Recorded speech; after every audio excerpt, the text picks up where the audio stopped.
Hey everyone, welcome to the Drive Podcast. I'm your host, Peter Attia.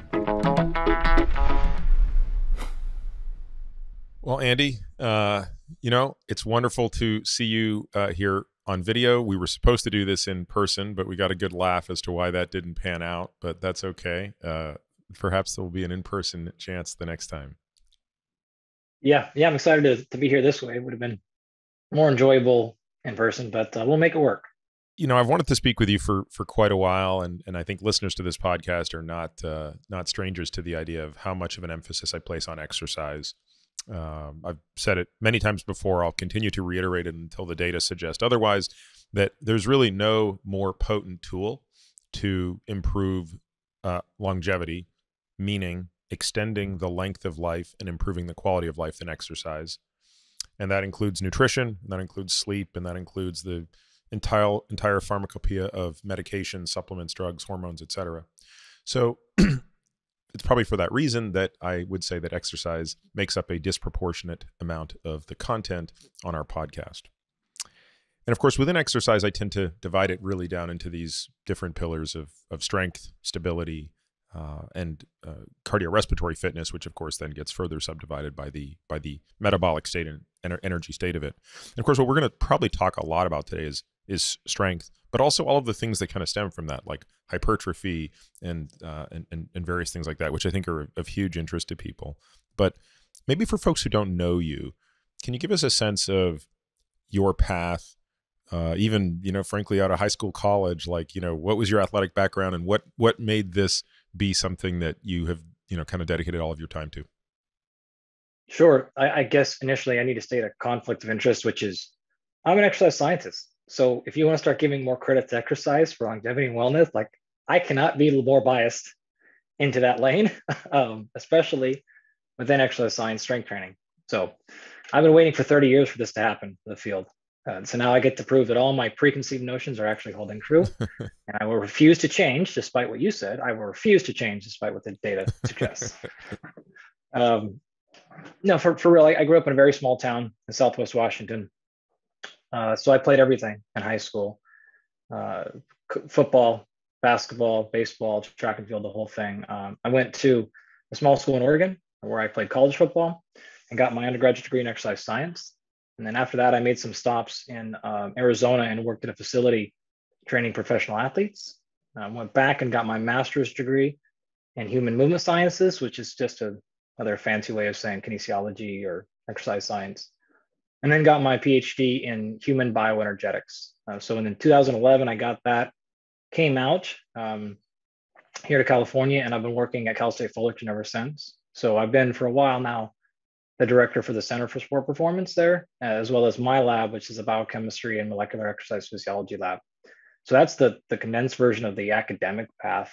Now, I think probably more pertinent to your question was college football, and then training professional athletes started at that point as well. And then I started competing in weightlifting, which locally is Olympic weightlifting, that version of it. And then combat sports a lot after that. So I've continued to work with athletes the entire time. Still over the last 10 years, running my labs, running our research. I've worked with professional athletes in just about every sport, with the exception of racing. I have yet to get into Formula One, but Cy Young winners, MVPs, All Pros, the whole thing, Olympic gold medalists, etc. So my research actually and my interests really come back from the exact same point. And if I'm going to return to the very beginning here, which was I was a decent athlete, but I actually feel like I was in the perfect spot because I wasn't so good that these details didn't matter. I was going to be an all pro, I was going to go to the next level no matter what. That wasn't the case.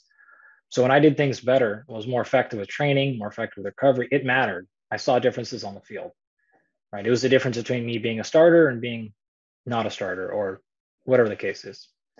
I also was good enough to know where I got rewarded. So if you're not good enough, then it's just doesn't matter what you do, you're not going to play at the next level. So I was in that perfect scenario. And so I was totally obsessed with making sure I gave myself every advantage possible to have some success. I knew I was never going to be, professional level caliber or even Division I. But I was like, the difference is, do you want to play college football or not? That's going to be the difference. So if you can do these things, you might be able to do it. If not, you're going to have no chance. And where I'm from, people don't really go to college in general, and they certainly don't play college sports. There's no advanced degrees. And so to me, I was like, wow, you got a chance to do something really special here and do something that no one else you really know has done that often. So that's that initial passion came from. Additionally, the town I grew up with, my parents and everybody I knew, it is a very working class place. And so losing was always fine. There's always better than you, but losing because you didn't prepare was totally unacceptable. Most of the kids I grew up with, we worked on farms or we cleaned stalls. We did something before school. My parents worked in construction, like built things. So that whole idea of like you fend for yourself and you get what you earn and all that sort of stuff was just something I grew up with. And so moving that into sports and academia was like, if you want a chance, like it's on you and nobody else. And so do the work or don't do the work. So that's what all pushed me to get here. And then as I'll finish up, the background is then when I started moving past my athletic career and I started finding athletes who wanted to pursue these tremendous goals, like go to the Olympics, but in a sport like women's wrestling, like no one's going to help them. They don't have funds. And so I just became very interested in these people because I'm like, man, I can help you a lot. No one else cares about you. There's no money on the back end here. There's no fame. There's no social media at the time. I just want to help you here in this journey because that's something that's going to reach my soul of let's give everything we can have to do something really special that no one's going to care about besides you and I and like your team and your family. And so that's what drove it initially. And that's what really put me in this position. And that's what put me in the position to continue to go and get my master's, to get my PhD was you got to learn more. There's more things going on here. You've got to find all the answers, that you can. And if you're doing anything less than that, what are you doing? You're just giving up. So that's the background of sort of how I got here and what I do now. Now you mentioned briefly Olympic lifting. We've had Lane Norton on the podcast several times. Lane obviously is a very successful power lifter. I think folks are kind of familiar with powerlifting having the 3 lifts, and it's really about these 3 lifts and what your total is in those 3 lifts.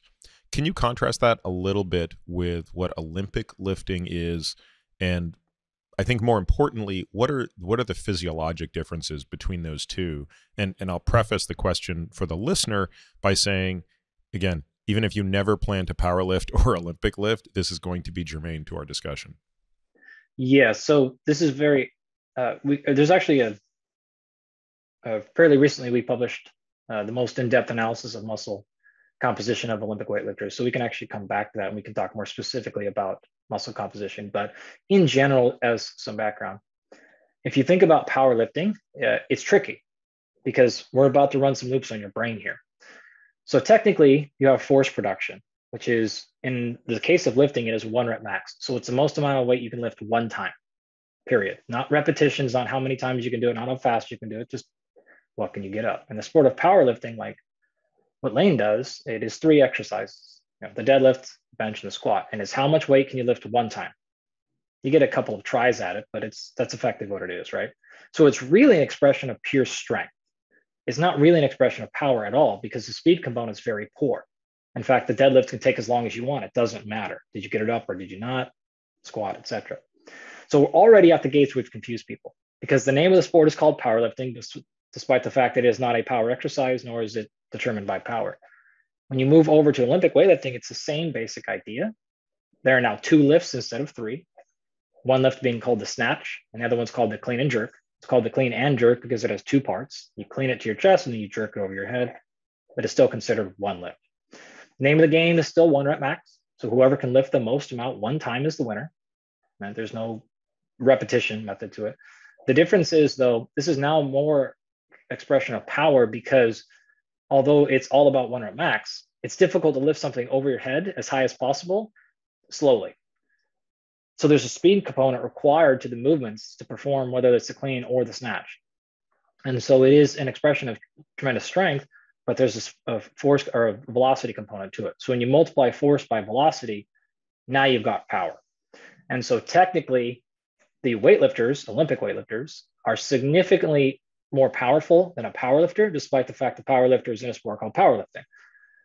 So the confusion there is, and this gets worse when we start roping in things like strongman. So strongman is fantastic because, again, you think strength and you think that must be the biggest expression of strength. But in fact, it's not, because strongman is contested over multiple repetitions. So it is an expression of very, very high strength, repeated several times, very, very high strength, but it's not technically a true 1 rep max. That actually goes to back to the powerlifters. So now you've already confused powerlifting, weightlifting, and strongman, and none of those 3 things are actually explaining what they do correctly. We can keep going on with multiple sports here, but this is the core of the problem. The reason I think you're bringing this up is this also explains training adaptations. And it's a perfect way to outline, to understand what's happening. So if you train like a powerlifter, that's probably represents the best way to get truly strong. If you train like a weightlifter, it represents the best way to get powerful. If you train like a strongman, it represents a fantastic way to get very, very strong in more, what we'll say, life functional movements. So walking, carrying, lifting objects, and doing it probably multiple times. So the only difference between all those 3 in the last part I'll add to is with Olympic weightlifting, the amount of coordination required, because you're going to take a weight from the ground, throw it over your head, and catch it over your head in a full squat. So when it comes to things like balance and proprioception and eccentric catching, it is the advantage goes to weightlifters, big time there. You're not going to see that. Powerlifting is very controlled. It's a very specific foot position, hand position. There's no movement, ideally. And it's it's typically you're minimizing range of motion intentionally because you want to minimize work, right? So work being force times distance. And if the game is who can create the most force, you can minimize the distance, you're going to win. And that's why they take those funny positions. That's why Lane has both of his feet 6 miles apart and he calls it a deadlift, even though it's a fake movement. I'm just kidding. Lane and I go back many, many years. So he would laugh at that joke, I promise. So that's the basic foundation of the difference here. You have a very sports specific application for powerlifting. Weightlifting is very sports specific, but it's a much greater range of motion, has those other components, and strongman is kind of position. I know you didn't ask about strongman. No. But I kind of rounds the loop out. I love that you brought that in. Before I go on to my next question, let's put one more little bow on that. We've talked a lot about who's the strongest, who's the most powerful, who has the most functional strength. You want to throw in a little bit on hypertrophy within that trio? Yeah, great. So you can actually add a couple of more scenarios here. Hypertrophy would be more of your bodybuilding, which Lane has also done. Holly, I think you just had Holly on, right? So Holly can smash with physique, whether you want to call it bodybuilding or general physique or any stuff. It's simply improving generally leanness and total muscle mass. And then there's a component of symmetry and shape, things like that don't really matter for this conversation. So if you add that on top of it, now you're talking about who can optimize muscle size as well as leanness, which is really, really important, with no consideration for function. Doesn't matter if you're strong or fast or athletic or any of those things. It's there. In fact, it's so interesting that you started the conversation like this, because this is day 1 of my strength and conditioning courses, the academic semester. I spend the first week actually just on going over these different categories of sport, because it does exactly like what you're setting up here. It outlines exactly how to train. And the last 2 pieces, just to throw this in there, would be actually, if you think about the competitive circuit training sports, like CrossFit, for example. Totally. Yep. No offense. I'm just meaning it as a sense of they are very strong. They have a lot of muscle, but they're not nearly as strong as powerlifters, as a general statement. They're not nearly as strong as world's strongest men, but they do a lot more repetitions. And so a world's strongest man is going to win an event doing something like 5 to 15 repetitions, like something, kind of depending. In CrossFit, you might have to do 90 reps in a given workout, like way more. And so it's way higher up that scale of number of repetitions. They do some, of course, that are 1 repetition, but you get the point. It's just like a very crude explanation of what's happening. A lot of function, a lot of different movements, and a lot of workouts repeated in the same day. And so it's a very different test of recovery over 3 or 4 days of just brutal onslaught, and asked to do things in a lot of different areas and a lot of different energy systems and movement patterns and things like that. So it's a really interesting test of of total physical fitness. And the last one that I like to throw in there is basically track and field. And now you have the truest expression of velocity. These are the people who are going to be the best at getting you truly fast. And so if you think about this now, what do you need to have as a functional human being for lifespan and longevity or sport? And if you want to think about this in a spectrum, how do I get absolutely fastest? How do I get the most powerful? How do I get strong? How do I add muscle size / lose body fat? How do I improve my muscular endurance? And now how do I improve my cardiovascular and metabolic endurance? This is now occupied in all of those sports. And so we can just look at them as a model for training and saying the best in the world at getting stronger have been doing this. The best in the world at getting faster, peak speed. The best in the world at getting able to recover multiple days in a row. Okay, we have different models of that. So that is a nice foundation for all training, really. Yeah, I love it. And there's a matrix brewing right now in my head as you go through that. So we're going to come and kind of start to fill in some of this matrix as we go. Let's simultaneously go back to the fundamentals, but do so with without any remorse for how rigorous we need to be. That's the greatest setup ever. So let's talk about muscles. What is a muscle? What is the functional unit? How does it generate force? What are the metabolic demands? What makes these cells that are so ubiquitous in our body different from, say, the cells in our liver, the cells in our gut, the cells in our brain? You know, what are these cells that we almost take for granted sometimes? All right, now you're asking me to do like a 2-semester course in 20 minutes or so. Well, hey, look, I mean, I did ask you to do a week in 7 minutes, so by that logic, we could be here a while. But yeah, let's see what we can do. Yeah. All right. Hopefully, you're ready for part 2, 3, 4, and 5 of this podcast. I'll give you what I can give you, and then we'll come back. Let's think about it this way. Number one, I like to play a little trick. You ever ask people kind of like that Jeopardy question of what's the biggest organ in your body? Mm-hmm. And people generally are going to say skin. Yeah, exactly. That's what I would have said, actually. Yeah, right. Well, us, again, exercise scientists. And if I didn't give you enough of a bias earlier about being an exercise scientist, I'm also a muscle physiologist. So I'm going to give all the credit in the world to muscle and none of it to anything else. So basically, you've been warned. The brain, the heart, the liver, the lungs don't give a shit, Peter. But they're just there to support the muscles. 100%. Yeah. And if you start talking my worst enemy, the nervous system, I'm probably going to hit end record and go home. Like, those neuroscientists just take credit for everything. It's garbage, hot garbage, right? Give it all the muscle. So you've heard my biases. If you want to stop listening now, you can. If not, understand that that's where we're going here. And so in general, if you think about it this way, again, muscle is going to be the largest organ in your body. And you've talked about this a number of times on your show, but it's doing everything from supporting function, and so locomotion, getting you throughout the world, to being your biggest reserve for amino acids, which you need for building any cell, any functional cell in your body, your brain, your liver, your immune system. All that has to come from somewhere. To regulating glucose, being your biggest dump and reserve for regulating metabolism, controlling function. I could go sort of on and on and on about the physiological, the practical, the general health benefits of skeletal muscle. And don't be bashful. This is a good time to say those things and to expand on them, because I've said everything you've said, but I think there's more to it. And I think one of the things you've said, I don't think probably is as appreciated, which is the storage depot for amino acids.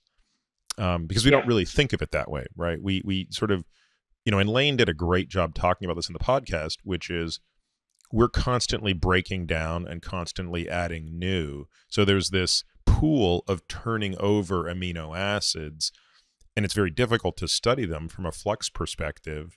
But clearly, some of those things getting spun off in if you're working out, it's at least a plausible scenario that amino acids are being broken down, meaning proteins are being broken down, amino acids being released.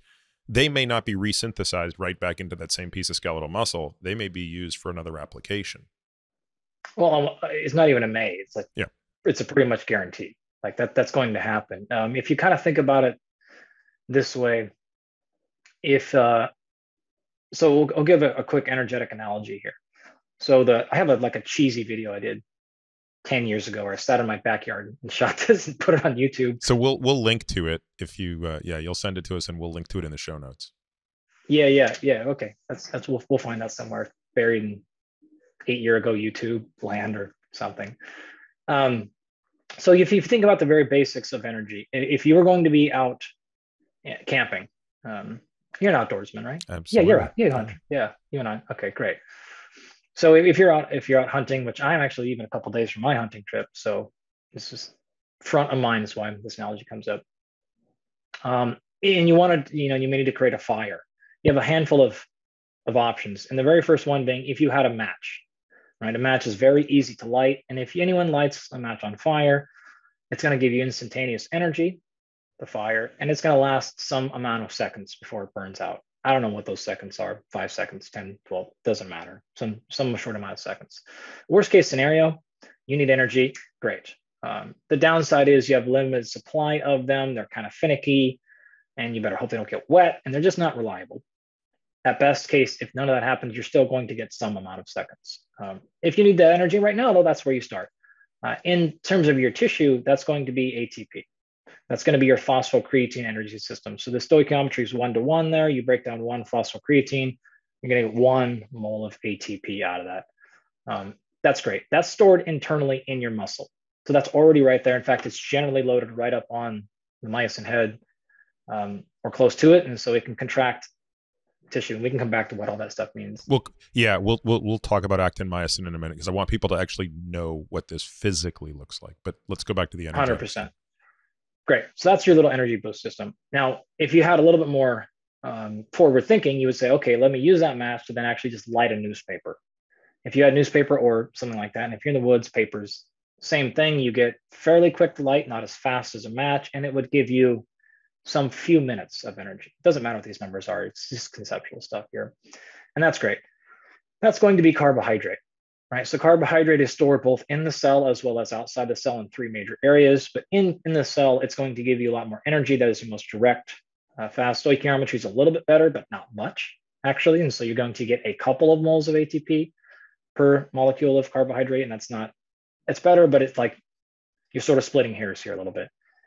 If that gets low, you can now pull glucose out of the blood. And for a little bit of terminology here, glycogen in the tissue is what it's called. Glycogen in the liver is what it's called. If we put that in the blood, that's called glucose, blood sugar. Roughly talking the same things here. So we can pull that out of the blood, and then we can actually, if that gets low, we can pull that out of the liver. So that's the basic energy pathway, and the liver then functions as kind of your backup storage system for glucose to make sure that you can regulate blood glucose while you're changing concentrations of glycogen in tissue. That's really what it's doing, because you don't want, obviously, as you've talked about a million times, a bunch of instability in blood glucose. That's a bad thing. It's one of the 4 things that your body will regulate over almost anything else, in addition to pH and blood pressure, et cetera, right? And electrolyte concentrations. They don't like to mess with those things at all. So everything else will move around those things to keep those stable. All right, so if we're in the tissue now and we've got past our newspaper, the next thing, it would be a giant piece of wood. So if you had firewood or something like that, lighting firewood in the wild is very difficult to do. It doesn't happen in seconds. You need to kind of know what you're doing, but it's going to give you exponentially more fire length. You could put a log on a fire and that could literally be on going the next morning when you wake up and give you hours. Think about that as fat. Now, why I like this whole analogy is if you know a little bit about the chemistry of fat versus carbohydrate, they're both big, long chains of carbon. Just like a paper is actually made of wood, it's sort of just a separate piece of the same thing. So you get a small 6-carbon chain from glucose. You can get any number of lengths of chains of fat, right? 18-carbon fatty acid chain, you can put 3 of those on a backbone of glycerol, and you've gotten yourself 50 carbon molecules per triglyceride, or something like that. So stoichiometry gets better here. You're going to get something like 300 or 400 ATP per molecule of fat, and that's where things get actually better.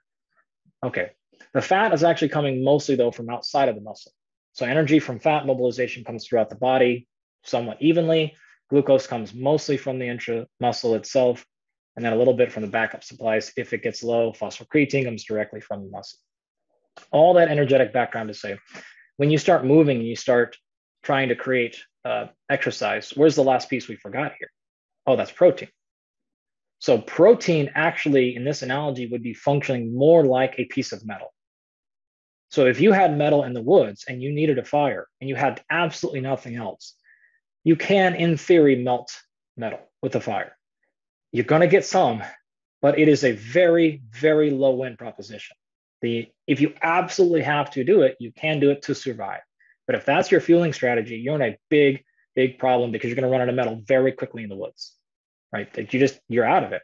It's also the only thing you have to create shelter and stability and to fend for food and everything else. And so it is a plausible way to provide energy. It's just a terrible one. It's mostly there for you to reconstruct new tools.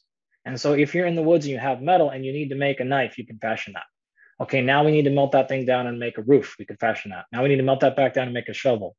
It's meant to be kind of broken back down, recreated in the same, in different forms of the same basic item. And so that's really what we're looking at. The ability to play back and forth with carbohydrate and fat as different fuel system. That's really like probably we don't have time to get to that today. It's not really the best thing.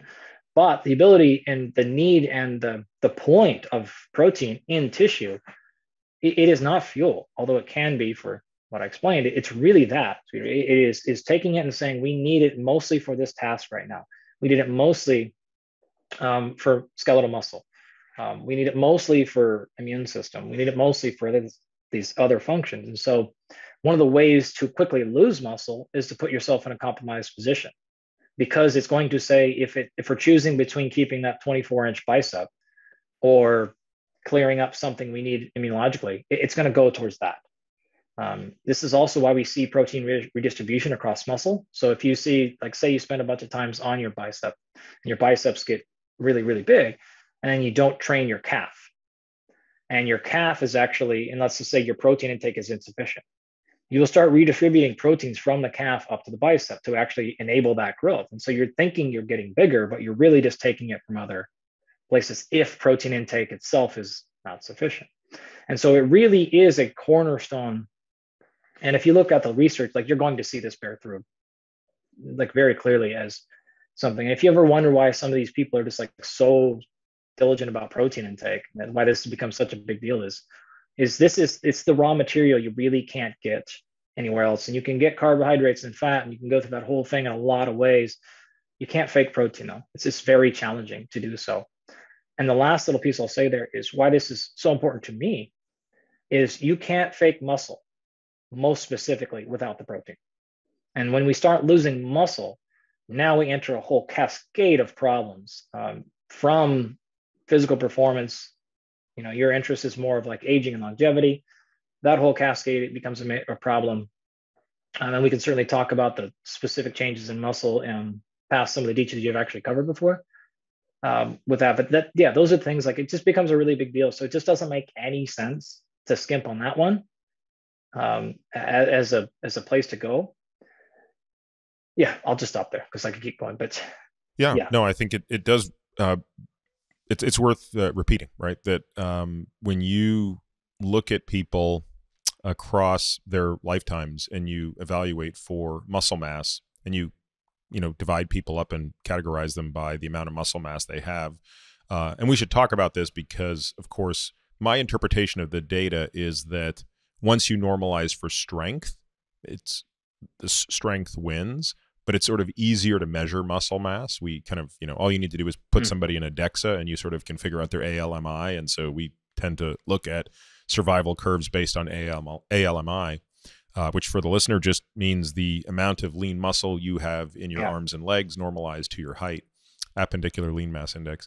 There's no ambiguity about the fact that more muscle means a longer life. It's as clear as high VO2 max means a longer life. So let's now go back and make sure people understand the structure of a muscle, because I want to talk about different fiber types as well, just to round out some of the physiology. So in an effort to understand the difference between a fast twitch and a low twitch, fast twitch and a slow twitch muscle fiber, which has a metabolic difference. I'm curious as to what the structural difference is, and maybe just kind of explaining how myofibrils work and things like that. Yeah, sure. So let me go back just a little bit to understand whole human function, movement. I won't go as deep into this one though. If you just think about how you actually create movement, it really has three core functions. So number one, you have to have some sort of direction or signal. And this is going to be coming from your nervous system. And so whether this is central, peripheral, whether this is autonomic, whether this is a controlled somatic action, response, it doesn't really matter for this conversation. The nerve has to tell it what to do. So if nerves, you get that one. That's it. Don't take anything else, nervous system, right? You get that control. Now that nerve then has to go into a muscle fiber and tell that muscle fiber to contract. Okay, the muscle fiber then is part two. So the cell actually has to contract itself, but that actually doesn't cause movement. Muscles are not attached to bone. That's not how it works. So muscle fibers are surrounded by connective tissue. All those connective tissue are bundled together in like a package. So if you imagine buying a bunch of strips of bacon from the butcher and they would wrap that up and kind of saran wrap together, that's actually kind of what a muscle looks like. So you've got that saran wrap connecting it. So if you pulled on one piece of bacon, you'd notice the whole package moves. And that's sort of the point. You're transferring force from muscle through connective tissue. That connective tissue comes together into a tendon, and that tendon then attaches to bone. And so the third part for human movement is actually connective tissue. And so you have to have a signal, you have to have a muscle contract that has to make connective tissue pull on a bone. That actually is what generates human movement. Well, if you look at the front end, we'll leave the neuroscience to other people. You look at the connective tissue, and it's very difficult to understand what's happening there for a number of reasons, but mostly it's not plastic. When we look at muscle, it's tremendously plastic. And what I mean by that is it adapts, it changes very quickly and rapidly in response to a lot of things. Connective tissue doesn't have a blood flow supply, it doesn't have an energetic demand. It's kind of just there. There's more to that story, but we'll just kind of leave it like that.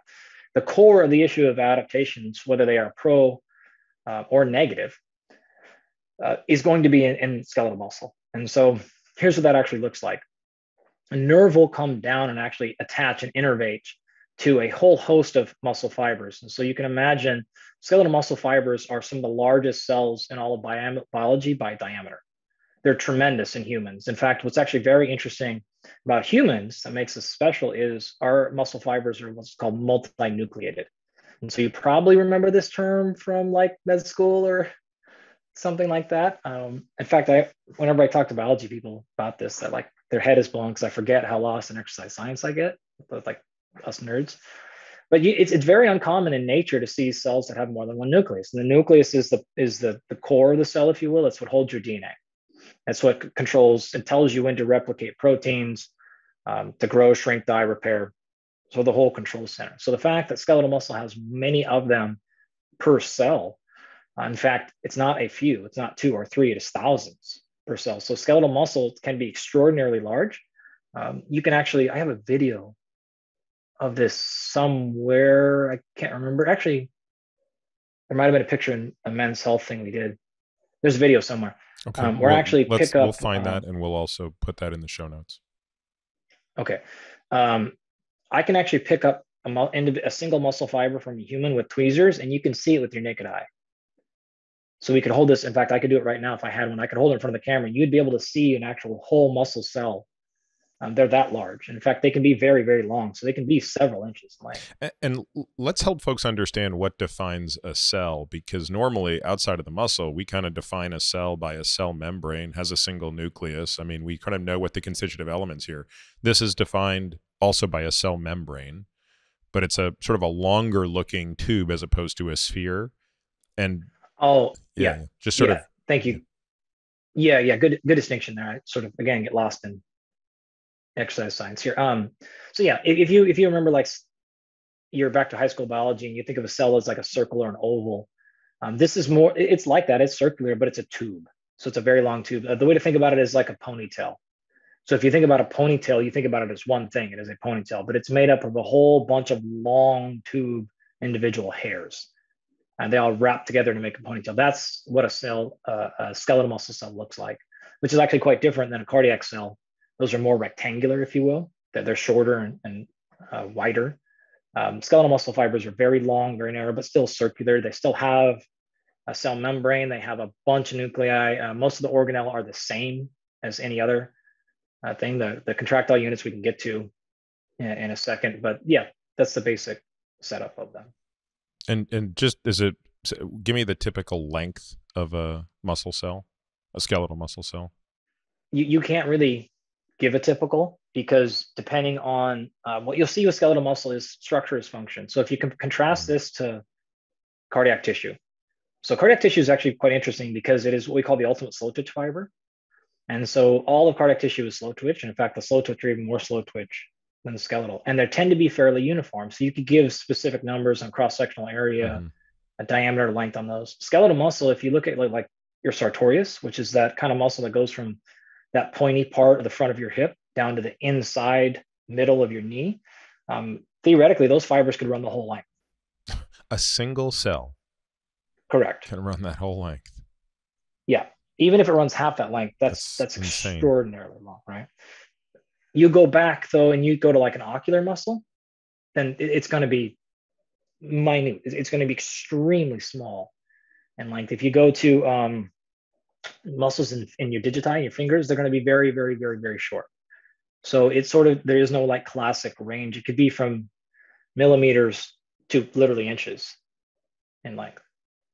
So so presumably the reason that these cells have multiple nuclei is, basically to decentralize the actions of cellular construction, right? So you've got DNA making RNA in the proximity of that nucleus, coming out onto the Golgi, making protein. And if you had, for example, even a 1 centimeter long cell, which is enormous, outrageous, you couldn't simply make all of that work with one nucleus. So the question is, does that mean these nuclei act independently? Like, where's the central command on this? It seems like a remarkable problem. Okay, boy, remarkable problem, remarkable advantage, right? It's the same. Yeah. Hard to control, but amazingly adaptive. Exactly. This is exactly right. So if you want to dive down the entire nucleation question, this gets very, very interesting, because a handful of things. We've actually shown in our lab that a lot of professional athletes have more nuclei per volume. And so this is one of the things that I posit is maybe this is why they can adapt so well, why they can handle the volume that they can handle, is they just simply have more of these nuclei around. And you believe that is how much genetic and how much adaptation to training? Boy, I would love to give you an answer there. We have, like anything it's going to be. Okay, so there's going to be a component to both. We actually know of numerous lifestyle factors that can influence these things, but the more recent data are showing this. In general, we have thought that nuclei have a couple of things. So one, it's not just nuclei count that matters, which is what we previously thought. The shape matters. And so there's like spheres, there's ovals, they're all kinds. And it looks like the shape determines the function. The location determines the function. And so it looks like there are subtypes of nuclei that surround, for example, the mitochondria. And they're going to be very specific to mitochondrial repair. And then there's other types that are more specific to the periphery that'll do cell wall damage. And then there are some actually that are regulating injury specifically. This is what it looks like right now. And so there are subtypes, and this is very, very recent understanding.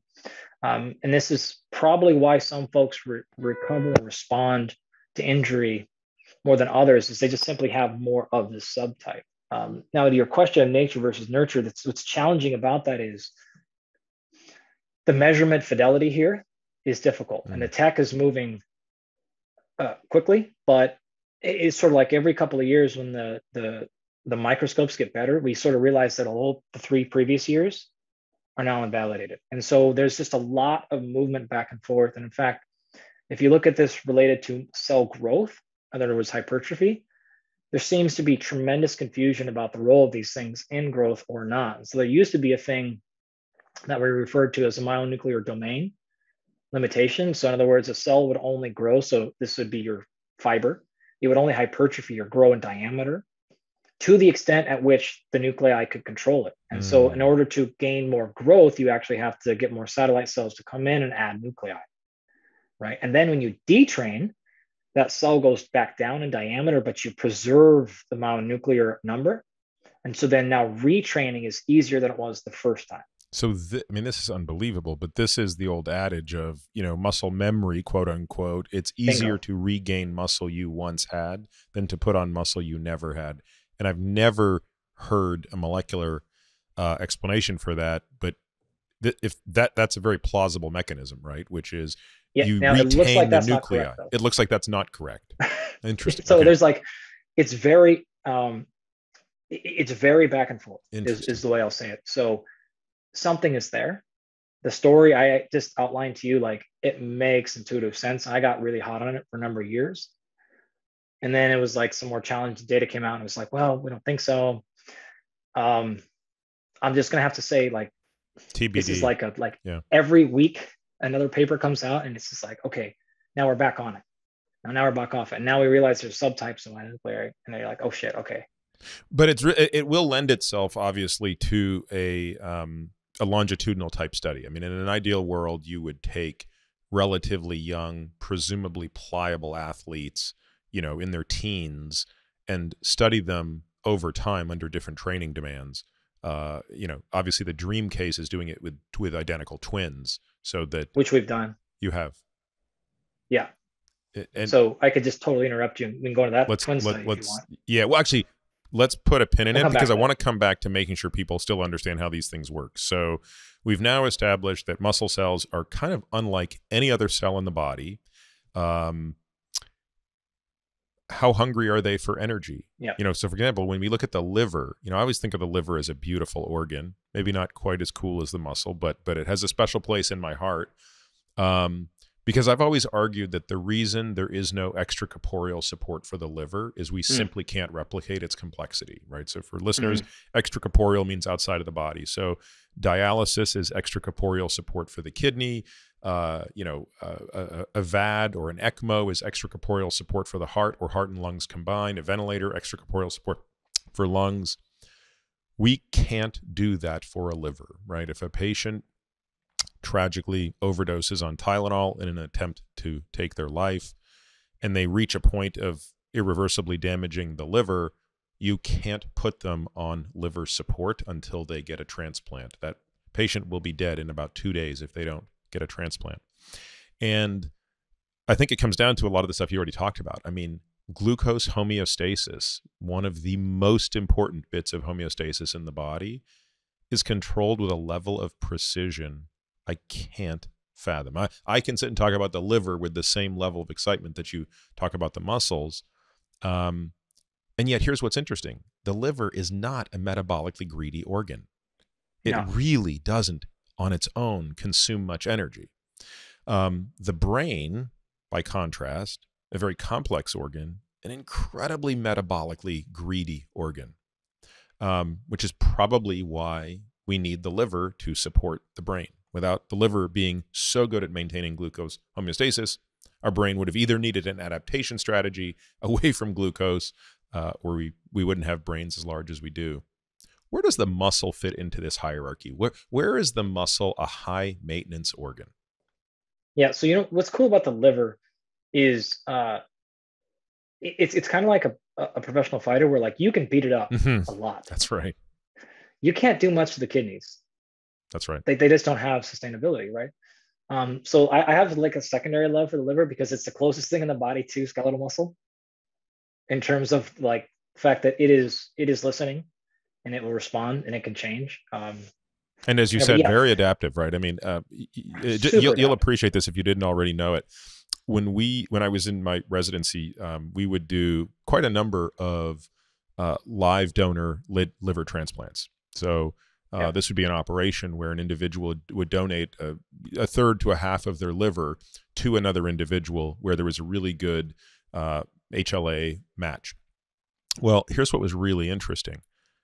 The speed with which that portion of their liver would regenerate was so staggering that if you didn't anticipate it with inhumane doses of intravenous phosphorus, they would have an enormous metabolic crisis. Oh yeah, totally. That makes sense. Yeah. So basically, there was no amount of food you could give this person to allow them to have enough phosphate backbone to go and make, for the DNA and RNA and protein synthesis that was going to be necessary to reproduce their liver. So you just had to basically be giving them IV phos nonstop, because they could. It sounds like what we have to do to fibers when we're doing our single fiber experiments. Like you have to bathe them. You just have to have a permanent bath of phosphorus. That's right.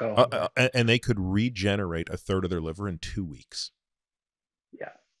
It's simply staggering. And now, of course, the caveat for the person listening is this only works when the architecture of the liver is preserved. So once you cross into the path of cirrhosis and inflammation, it's over. So unfortunately, that person whose liver has been so beat up, for example, status post-NAFLD, NASH, or alcoholic liver disease, you get to a point where it no longer has that capacity to regenerate. Yeah. The nice part about this story is, though, if you fix it before that, you have a good chance. Absolutely. So you can mess up for a long time, but if you do take that action before you hit that level, you can get, I shouldn't even say it this way, but you can almost get back to scratch.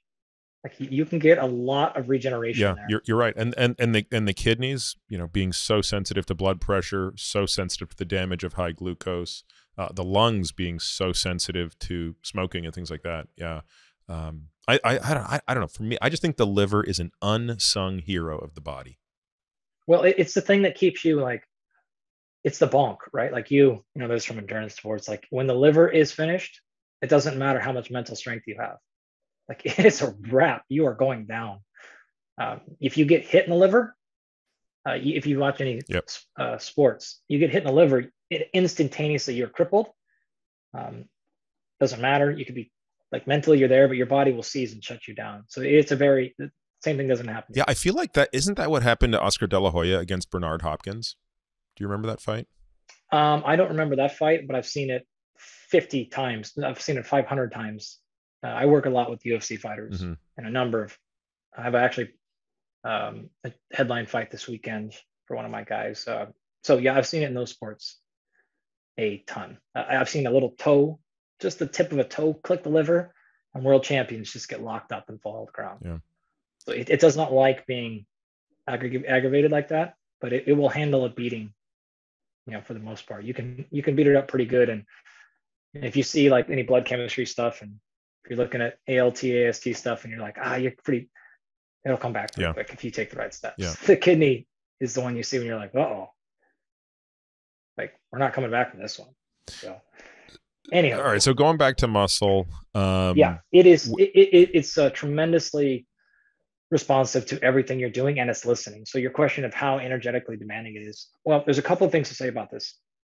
People will talk a lot about, hey, if you add more muscle mass, then that's going to elevate your basal metabolic rate. So you'll burn more calories just sitting there.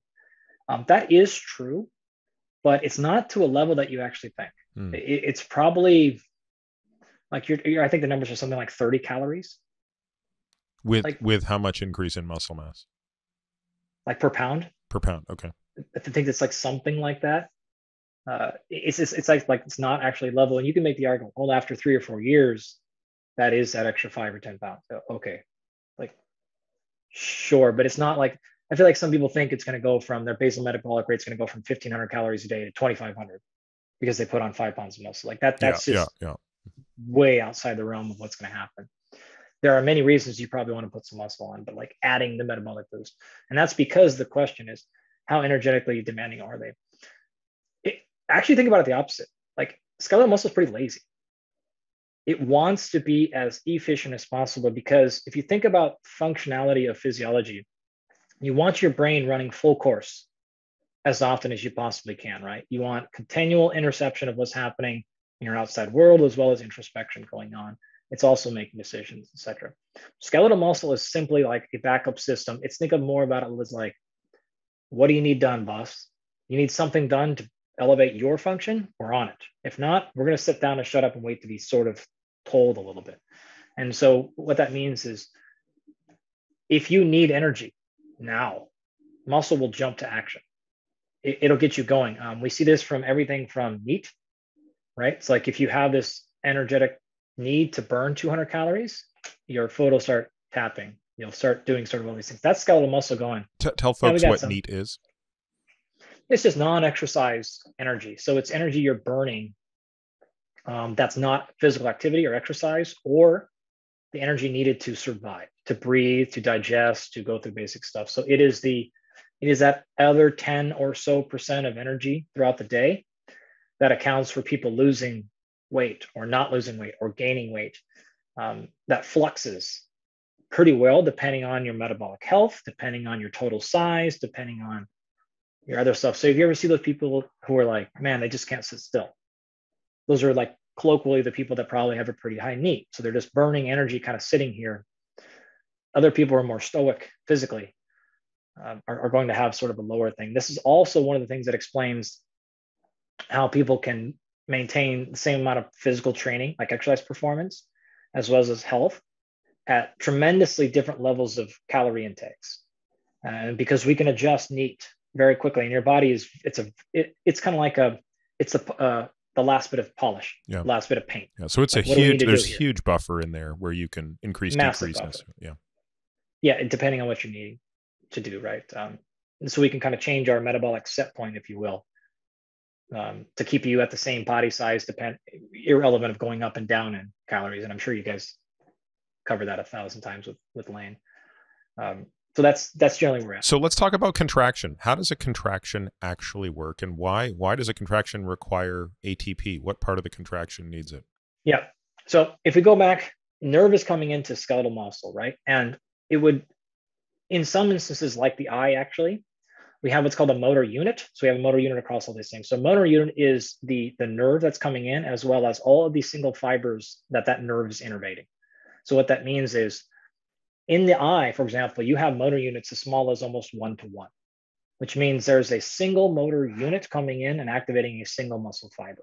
That gives you extraordinary control of dexterity, right? And so you have a lot of nerves coming in to control a very small number of fibers.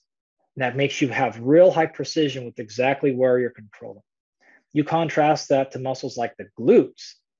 You need a lot of strength, force production out of the glutes, but very low fidelity. You don't need accuracy of hip extension. There's basically just one thing. It's contract, not contract. I mean, do it with as much force as possible, but not. But that's basically the only dimension you have to regulate is what is the force and speed of contraction.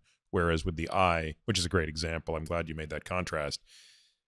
Our eyes have insane fidelity and of course you have multiple interocular muscles.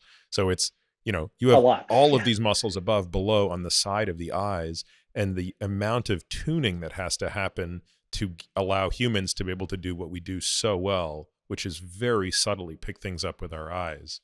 Yeah. If you contrast that to like your fingers, which we need to have, it's the second highest level of fidelity we have to have.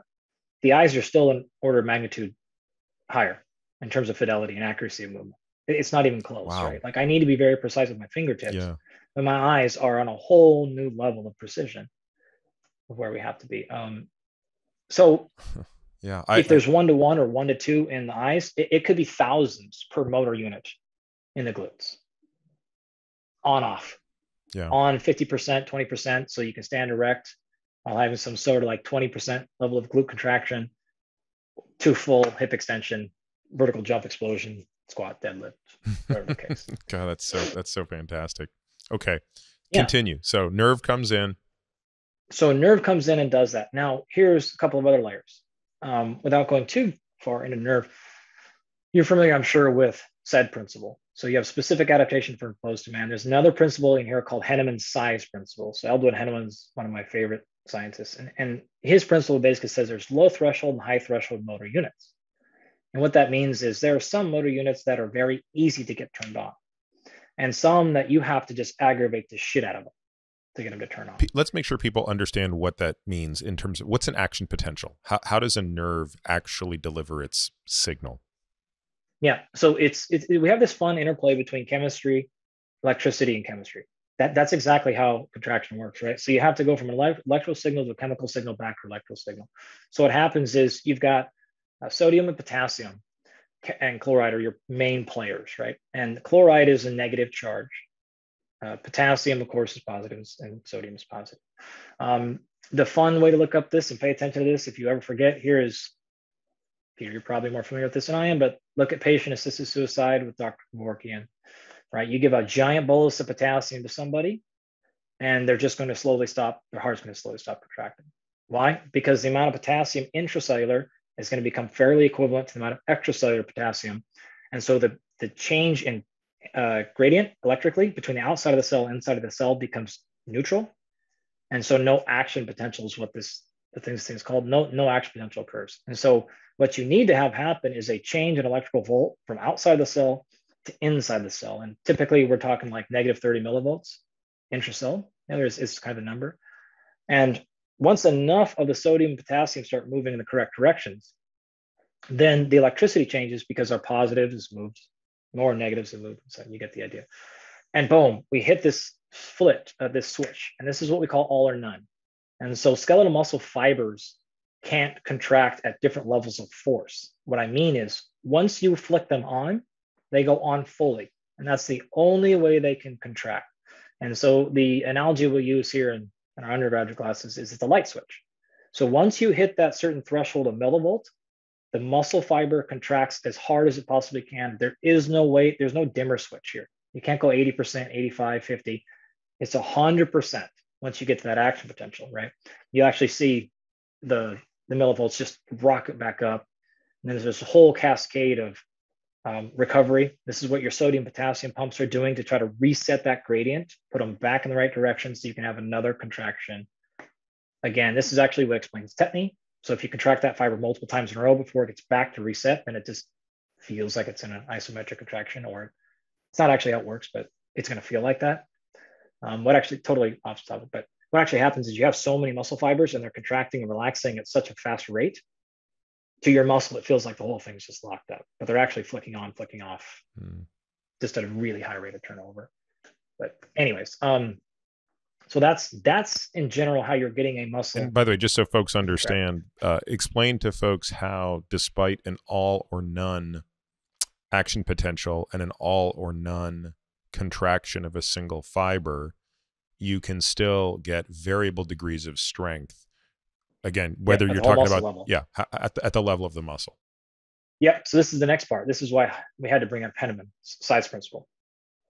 So within these motor units, you have sizes. Now, what's interesting is most of the time in normal situations, all the muscle fibers in that motor unit are of the same fiber type.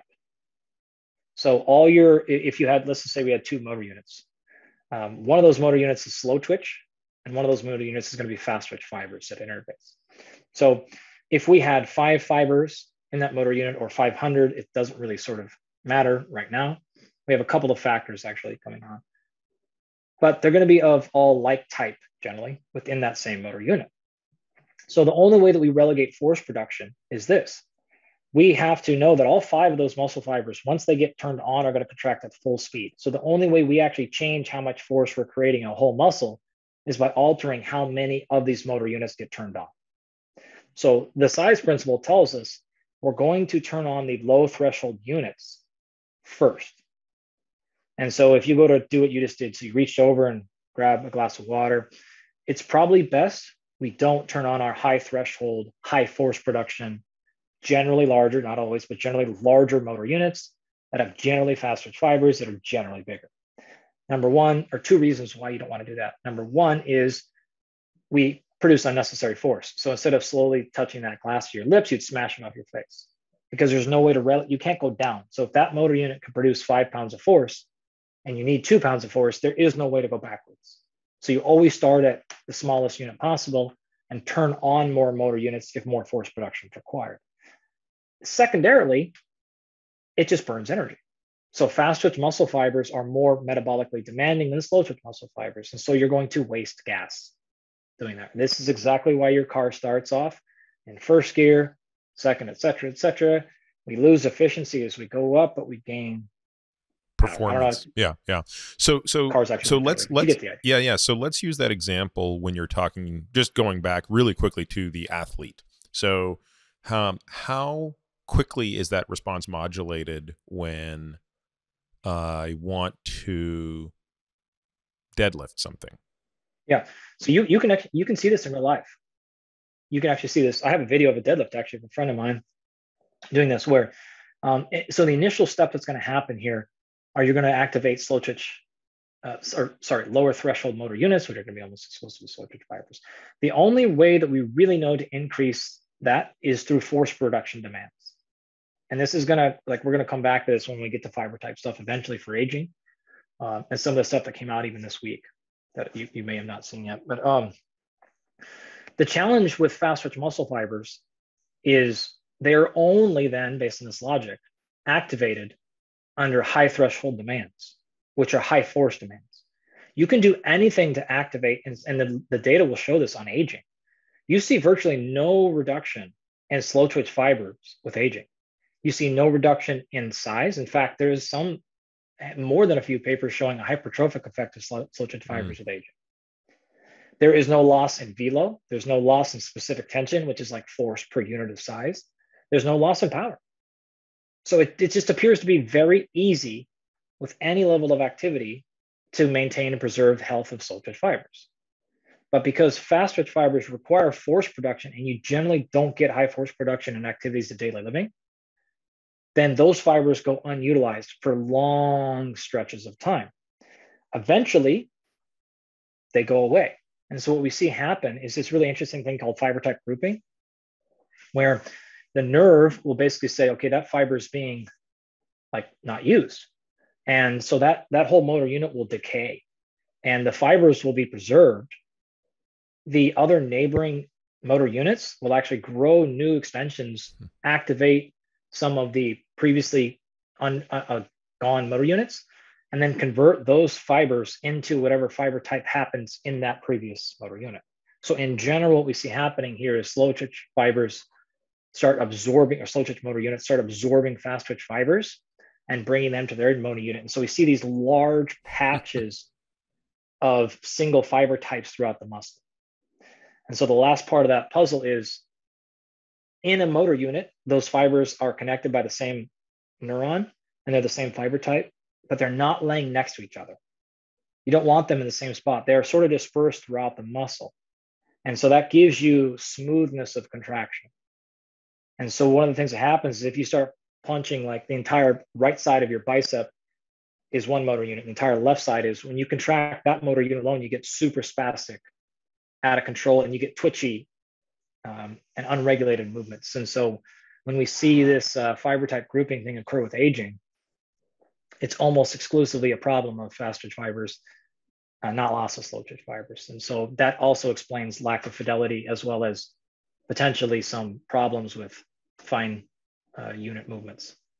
And what is the heterogeneity of fast and slow twitch mixtures within different areas? So presumably the eye is all slow twitch.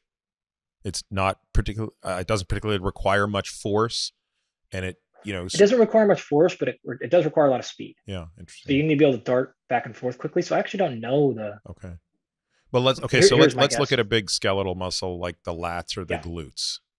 Is there? So we have two things you have to pay attention to here. Is we have a huge amount of person to person variation. Okay. So you and I, within what bracket though? Give me a sense of, like, presumably everybody has at least 20% of each. I'm making that up, but is there? Yeah. So let me do the second part. We'll come back to that first part. So there's actually, as you're alluding to a second ago, there's also tremendous difference between muscle to muscle. And so some muscles, if we look at it, like if we compare my soleus to your soleus, you might be 90% slow twitch in your soleus. I might be 70. And that would be a large variation in that muscle. If you look at animal models, cell culture, murine, like you're going to see 100% slow twitch in a soleus. And the reason is because we walk, the soleus has got to be a majority slow twitch muscle fiber. We just spend too much time ambulatory to risk any inefficiency in that system. 100%. If you look at the shank in general, you've got two primary muscles of movement there. the soleus being the smaller one. They both attach at the bottom of your foot. That's your Achilles, plantaris, right? So it goes through there. If you were to take your foot and your toe and like point it towards your face, and you were to flex your calf, that one that pops up, that has that kind of U shape, if you have a nice calf anyways, that big one that pops up to the middle, that's your gastroc. The one that kind of sits behind, it's underneath, the very bottom where your calf stop kind of ends and it goes into that long piece. That's the soleus. And the gastroc is almost the opposite. It is almost exclusively fast twitch, but not nearly as exclusive as your soleus is. So the soleus is what we call postural or anti-gravity for the exact stuff you mentioned. Like it needs to stay up and it needs to be on. And in fact, you can actually have a soleus contracted for hours and be totally, totally fine. And you won't even realize it for the most part. It's actually good metabolically, but you would not realize it. If you contracted your gastroc for more than a few seconds, you're probably going to feel the burn like pretty quickly. So the variation in something like a soleus could be that. I think probably if you saw somebody who's 30% fast twitch in the soleus, that's a very, very high number. I wouldn't be surprised if I saw somebody 95 though. If you contrast that to a muscle like the VL, so the vastus lateralis, the quad, the outside quad muscle, as you know, but for the audience, now the variation gets extraordinarily large. Wow. So in general, the VL is like what we typically say is 50-50 fast twitch, slow twitch. And for the record, it gets far more complicated than fast twitch, slow twitch, but we're just kind of keeping it at that level for now.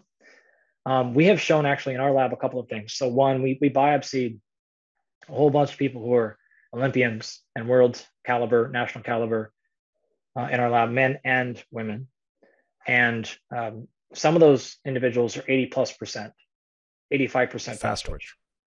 And by the way, did you also do VM, and why is there a difference between VL, VM, and intermediate? Yeah, just due to access? Generally, access and safety. Yeah. A lot more potential things to hit. Yep. In the medial. Yep. Nothing out the outside. Yep. If I nick anything, we have problems. Yeah. So you could be up to 80% fast twitch on your VL if you're.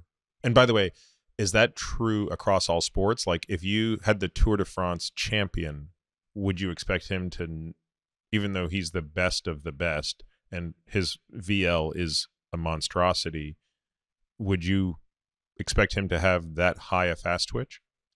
So in some of the folks we've biopsied in the more endurance space, they are as high as 90% slow twitch in the VL. Ah, okay. So that's yeah. So that's when I was like, it's basically 0 to 0. Yeah. Like okay. you can run the whole gamut of composition in the VL. So and we're back to the same question, which is if you had a time machine and you could go back and biopsy them as 5-year-olds, we really don't know what they looked like then.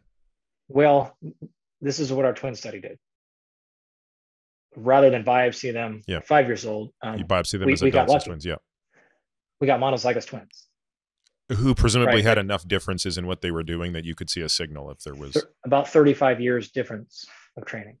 And what did you see? So, if we compare this now, that I can go back and tell the funniest. You've been in labs, you'll appreciate this. One of our graduate students who'd been in our lab for probably 3 or more years was sitting next to my colleague Jimmy Bagley, and they're pulling muscle fibers, right? And sort of like the things that come up when you're staring under a microscope, pulling out individual muscle fibers with tweezers for hundreds of hours on time, like your brain goes into weird spots. And so she was sort of just telling him, oh yeah, like my dad's a twin or whatever. Oh, cool, whatever. And it's like, oh yeah, like monozygous? I'm like, yeah. And so monozygous means their DNA is exact. So not just brothers that got born at the same time. So you have genetic replication. So we have that category locked. And then Jimmy was sort of like, oh, cool. Did they exercise? And she's like, oh yeah, well, like, I can't remember which one. It's like, well, my dad doesn't exercise, but my uncle has been competing in Ironmans for 35 years. And Jimmy was like, what? It's a dream experiment. Wait. Yeah.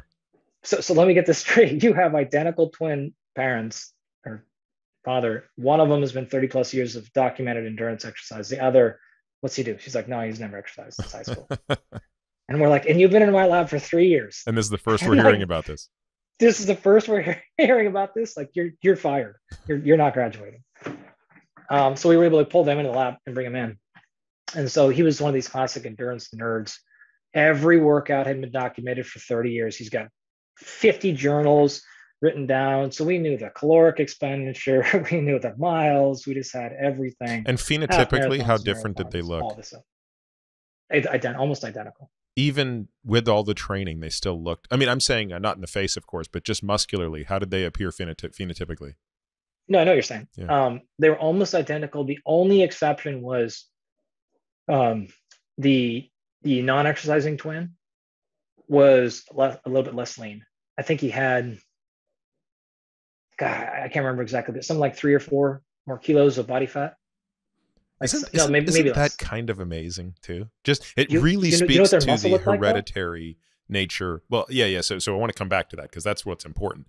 But at the surface, think about that, right? You have these two guys that are genetically identical, presumably both looked good, right? And Yes. one is, by all intents and purposes, a fanatic around exercise. The other is a couch potato. But on the outside, they look relatively equivalent. Tells you a couple of things. One, body habitus is remarkably hereditary. I mean, it is, I believe, more hereditary than, it's certainly on par with height and eye color in terms of how hereditary it is. The second is what you're about to tell us, I suspect, which is that the outside is but a fraction of the story. So here's what we did. I got super excited, and I was basically like, I'm going to take every measure possible. This is DEXA scans, this is vertical jump, VO2 max, blood chemistry, muscle biopsies. Like we did psychological evaluations, we did IQ tests, we just did everything we could possibly do. By the way, you created just a random IRB to do this? Like what Oh yeah, I mean, like we did it. We took time to design the study, Yeah. put an IRB through like the whole sort of thing. How long did it take, just so people understand the pace at which science moves from the microscope discussion until you've got these guys in your lab? Maybe 8 months. Oh wow, that's really fast. You already had the funding, I assume. Yeah, I didn't care. I'm like, I'm paying for this. You're paying this regardless. yeah, we're going to pay this out of my pocket. Yeah, like this is for sure, 100%. Okay. Like, in fact, I literally did pay for their plane flights out of my pocket. I didn't want to deal with the stuff. I was like, just book the flights right now. We got to schedule the work. Like, put it on my credit card. I don't care. Like, I'm not missing this chance. So what did you see? So what's interesting was that, again, body composition wise, the untrained person was, again, 5-6 pounds more fat mass, something like that. Maybe 3 kilos was too high. I can't remember. So I'm like, oh, that's interesting. What was the difference on DEXA? What was the difference in muscle mass? Like 100 grams.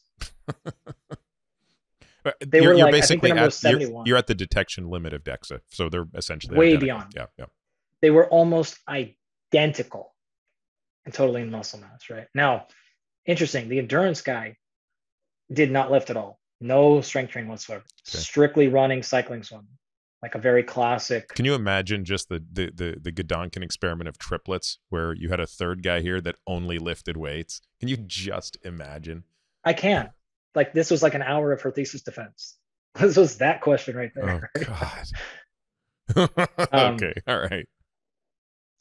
We actually did another study in Stockholm, Sweden, with lifelong skiers. I won't get too derailed here, but these are people who are world champions in the 1940s and 50s in cross-country skiing, Olympic gold medalists, and didn't stop competing. Now they're in the age of 85 plus up to 92 years old, and we're still competitive skiers, and compared them to age-matched healthy folks over here in America. So I've spent a little bit of time in this like aging athlete. Yeah, and I actually wrote a little bit about that cohort in my book. The skiers. Oh, really? Yeah. No, it's insane what they were capable of doing. I could tell you a lot more behind the scenes on that one. I'd love to. Yeah, let's come back to walking into the hospital across the street and just like jumping off the curb because there was ice.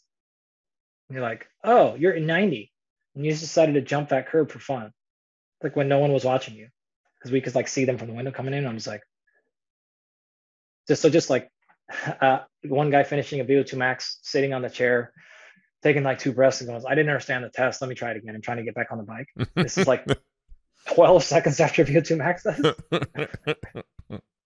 and a whole bunch of other stuff. Like that was incredible. Okay, so back to the twin study. So that was identical. In general, you could categorize some things. So I'll kind of make this a little bit shorter. If you looked at muscle quality, so this is echo intensity on an ultrasound, this is vertical jump, this is leg extension strength. It was either identical or it favored the non-exercising twin. Right? Everything else that you would classically associate as an exercise adaptation favored the exerciser. Blood lipid panel, blood pressure, body composition. Certainly VO2 max was significantly higher. Resting heart rate, like all the classic textbook endurance exercises A, B, and C, it stacked up exactly as you'd think. The neutral stuff, total muscle mass, that was basically on point. And then blood glucose was favored for the exerciser, like all that stuff you would predict. But just to make sure I understand, the non-exerciser was stronger? Stronger, better jumper, higher quality muscle, more power. Again, go into the higher quality again to make sure I understand that beyond the metric driven stuff. Is that a subjective assessment of muscle quality? No. So you can actually measure this via an ultrasound. Okay. And so this is like a measure of, it's called echo intensity. It's a measure of, it's akin to measuring how much intramuscular fat is inside the actual tissue. That's what echo intensity is going to basically tell you. So you're saying the exercising guy had more intramuscular lipid. Right. Now, but just to play devil's advocate, isn't that an adaptation to his endurance training where he wants to have more intramuscular lipid because he wants to have more logs near the fire? He's burning those logs. Totally. Yeah. And you wouldn't have to dig hard to find support for that. Yeah. And I think that's different from the intramuscular lipid we see in the diabetic, for example, or in the insulin resistant. There's a level when you cross, right? When there's no exercise there, yep. Then there's a different reason that happens. Yeah. But in terms of functional output. But still, what's interesting to me is that the strength metrics also favored the non-exerciser. Yeah. It was all favored to neutral. Yeah. Like it's like either some of the metrics were similar or not statistically different, but like they hedged towards a non-exerciser. So you could say at best they were neutral to favoring the non-exerciser is, I think, the most fair way. But there's not a metric there that favored the exerciser on that side of the house. So what is your biopsy related? Yeah, let's talk about the biopsy. Like, it gets very different. So I'll give you the quick version. There's a more interesting version. The non-exerciser was almost identical to what you'd see in the literature and what we've done a ton of times, where you have something like you're fairly mixed in terms of phenotype. So you've got some percentage of fast twitch, some percentage of slow twitch. But in fact, he had about, if I remember correctly, something like 20% of his fibers are in what we call this hybrid format. And so I sort of alluded to this earlier. There's fast twitch fibers or slow twitch fibers, but the story goes much deeper. That's not really how the whole thing plays out. So these hybrid fibers are a single individual cell, so one muscle fiber that co-expresses fast and slow twitch. And in fact, it'll express that in different areas throughout the length of the fiber. So it'll be exclusively fast twitch in one portion, fast and slow in another portion, and then exclusively slow twitch in another portion, etc. Let's make sure people understand what the difference is between a fast and a slow twitch fiber. And we'll come. I want to come right back to where we are, but I just want to make sure we haven't lost that thread. Yeah, in general, there's a lot of ways to describe it, but the easiest way is to describe it by the name. So fast twitch means that the twitch or the speed of contraction is higher. And so these fibers can contract and squeeze together through the mechanisms we haven't got to yet. We'll get there, myosin, actin, at a much faster rate. Having said that, the fast twitch fibers tend to be larger, though not always, and certainly not in endurance training individuals, and definitely not with aging. That they tend to be they almost always are more glycolytically driven. And so they're going to have more of the enzymes responsible for anaerobic glycolysis. They're going to have more glucose in the cell. They're going to have less intramuscular triglycerides, and they generally have more phosphocreatine. Slow twitch fibers are fatigue resistant, which means these are the ones that They can contract kind of all day long because they don't use as much glucose, so they do use quite a bit still. They are much better at using fat as a fuel. They tend to have more and larger mitochondria, and the downside is they don't contract with as much velocity in general. So that's the functional. That's why we call them twitch. And just to be clear, the force difference between them is, it doesn't matter. It's just velocity, or is there a force difference as well? So so a couple of things. In large part, force production from muscle fibers is determined mostly by size cross-sectional area. Okay. So getting the fiber bigger is the play to get it faster. Having said that, power is markedly different. And so if you're talking because about power is based on velocity as well. You times the multiply the force by the velocity. So if you use this metric that we'll use in single fiber experiments called specific tension, which is sort of like relative strength. So you take the size portion out of the equation. What you're going to see is a true slow twitch. So these are also called type 1 fibers. If you compare those to a type 2A, so that's a fast twitch muscle fiber, you're going to see something like 5 to 6x power between these two. So it's not when a you small normalize amount. For size. Yeah. You normalize for cross-sectional. If you go to the 2x fibers, which is a special class of fast twitch fibers, now you're talking 20x that power curve. And that is mostly explained by more metabolic apparatus. What's enabling the speed? Why does the 2x fiber go faster? Yeah, it's all has to, in fact, the way that we differentiate muscle fibers in the laboratory is we measure what's called the myosin heavy chain. And so to kind of actually come back to microanatomy here. So the way the muscle fibers work is this is all in a 3D sequence, right? So you can imagine that cylinder. I'm going to explain it to you in 2D just so you understand, but this is actually occurring in 3D. And so what happens is you've got two of these microfilaments called actin and myosin. All right, now what happens is they're overlapped, so they're not touching each other. And you've got myosin kind of laying in the middle, and it's this big, thick tube, and it's got these heads that flick off the top of it. All right, now these heads reach up, and they extend again in 3D, but if you just think about it in 2D, they reach up and grab on what's called actin. All right, and so the idea when you contract the muscle is the myosin will reach up, and they're going to reach out sort of outward. So if you're watching this video, you're seeing my hands kind of reach up and away from my body, like I'm stretching my arms, like I'm doing a big T, if you will. And my hands would then grab onto the actin. And then if I were to squeeze my hands and bring my hands closer to my face, that's the myosin is actually then pulling the actin closer together. So what actually happens in real life is those start stacking on top of each other. And that's why when you squeeze your bicep, it actually grows larger vertically because those muscle fibers are stacking on top of each other. And that's actually elevating in size. And so what determines force production versus velocity is what we call cross bridges. So the amount of time that these myosin heads grab onto actin, that little place of connection is called a cross bridge. The more of those cross bridges you have, the more effectively you can pull the actin closer to each other. The more effectively you do that, the faster the contraction, the more forceful the contraction is going to be. So the primary thing explaining force production is the amount of cross bridges. So the thicker your myosin, the more likely you are to grab actin, the faster, the stronger the hold, if you will. So the better connection your hand has to that thing it's grabbing onto, rather than you can imagine like a couple of fingertips on it and trying to pull something closer to you versus having your whole hand wrapped around it, a strap on it, chalk on it, and like you're gonna be able to rip that thing down quickly.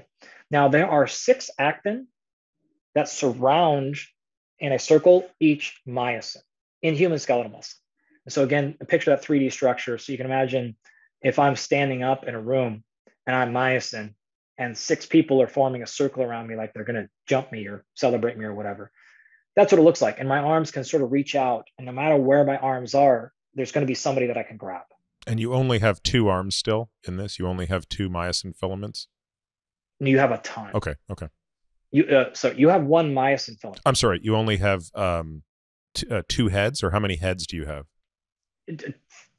Bajillions. Okay, so you have billions of heads to grab onto 6 potential targets. So you're always going to grab a target. You're going to grab one, right? Now, you can't increase the amount of those actin that are around you, but we do see that in other animals. So this is one of the reasons that explains why like fruit flies, spiders, and things like that can contract with so much more force relative to humans, is they might have 8 or 10 or 12 or 20 myosin or actin per myosin. And ants, which we always think of as like for their size being insanely strong, Totally. they'll do that. So evolution's tool to make things stronger is give more actin, because you already have an infinite number of myosin heads. The more things I can give you to grab onto, the stronger you are. The stronger you're going to be. Yeah. You realize there's somebody out there using CRISPR right now trying to figure out how to double the number of these things in humans, right? So I'm not going to say this officially. All I'm going to say is, well, officially, the world knows about the bear muscle studies that we've worked on. So there have been bear tissue come through and under my microscope, put it that way.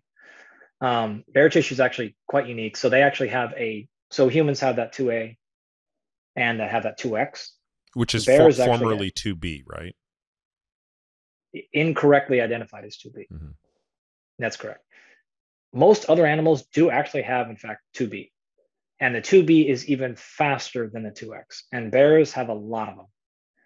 So this is one of the other reasons why not only do you have that, they simply have a fiber type that is much faster than any of the fastest ones we have. Cheetahs and other cats like that have like 20 to 60% of these 2B fibers. It's extraordinarily high amounts of them. And and in those, do they have more actin targets? I think cats are pretty close to 6 to 1. Uh-huh. But we could fact check that one. But I'm pretty sure that part of it's fairly. It tends to be fairly similar similar kind of mammals. It's when you get to the insects and things like that, I think, where that number jumps off. But my comparative physiology is not the sharpest, so don't trust me there. So, that's a great description of the microanatomy, and I want to remember. So let me finish the speed thing. Oh, okay. This is what actually happens. So, what determines the speed? So on those little myosin, where it kind of connects to the actin, it's called the myosin head. Okay. Now, a part of that is a bunch of stuff that you guys don't need to know about, but a part of that is called the heavy chain. So there's a light chain portion and a heavy chain. All right. Now, on the tip there, the way that we get a muscle to contract is ATP. So what happens is the myosin are kind of loosely connected to the actin at all times. But in order for it to grab and pull, you need a strong connection. And for that connection to happen, and for that to be able to pull it together, it requires energy. So pardon the somewhat crude analogy, but the way that it kind of works is if you imagine cocking a pistol.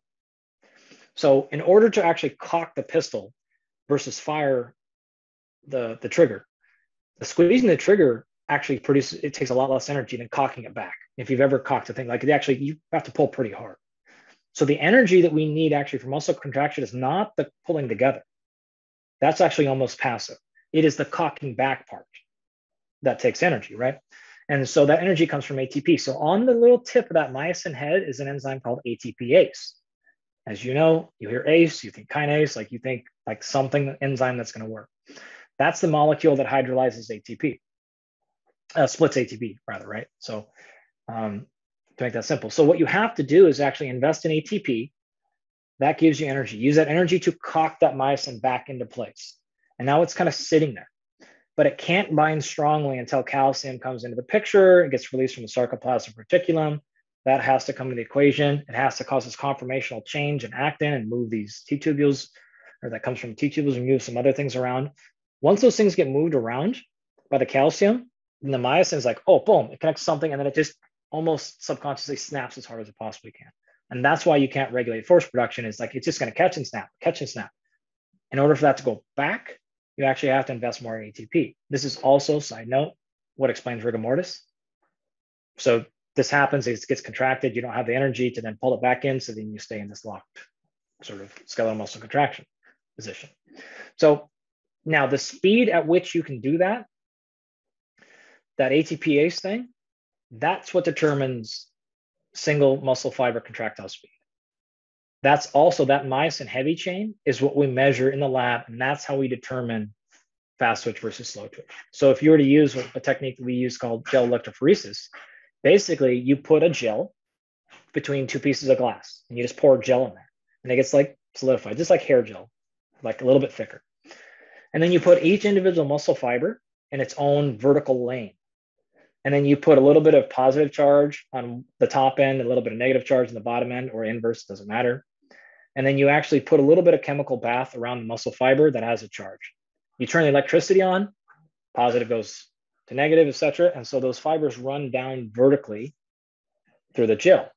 We hit stop at a certain time point, and the smaller ones have gone further because smaller molecular area will go through the gel faster. And so we stop, basically we develop it like you would develop a picture, like old school photography stuff, literally the same silver nitrate, etc. that you use. And we can see the ones that have gone further down are slow twitch, the ones that stay up higher are fast twitch. And of course we use molecular weight markers to confirm all that, but that's effectively what we're looking at. So what that means is the myosin heavy chain molecular weight determines fiber type, and that regulates its twitch ability. The more of those, the faster those heavy chains work, the faster ATPase can operate, the faster the whole thing can contract, the faster the muscle fiber contracts. And there you go. And that's why muscle fiber type is not predicated on size. It is specific to either metabolic abilities in the olden days, or now more specifically, twitch velocity. So I guess all of this now brings us back to a better position in which we can understand the biopsy studies in these identical twins. So if you look at the fiber profile of the untrained twin, it lines up very close to what you'd see in a textbook, right? So it's around 50% slow twitch, and about 30% of these fast twitch 2A form, but then about 20 or so percent in this hybrid 2A form. or 2X? 2A. Oh, okay. So here's one of the things that's interesting. When you get into the 2X conversation, there are clearly, humans have the ability to express 2X. It's just extraordinarily rare. And so what tends to happen is this. If you find somebody that has what we call pure 2X fibers, so these are single fibers that are expressing only 2X, a couple of things have happened. Number one, they've probably had that muscle fiber deinnervated for decades. That's really the only time we see it. In fact, if you look at spinal cord injury folks who've had a deinnervated thing for decades, they're as high as 50 or 60% of their total fiber type being 2X. And so this seems to be the default strategy of, if you don't activate or utilize a muscle, it eventually is going to fall to 2X. Why? We have absolutely no idea. I could guess, but we don't seem to know. We see it sometimes in older folks. And again, 2X is the hybrid, single fiber hybrid. 2X is a pure fiber type. It is the ultra fast. Oh, okay. It is the one. So any hybrid is going to be called something like, there is a 1-2A hybrid, there's a 2A 2X hybrid, and there's even a triple hybrid 1-2A 2X that has all three fiber types in the same cell. Those are fairly uncommon. A 1-2A hybrid and a 2A 2X hybrid are very, very common.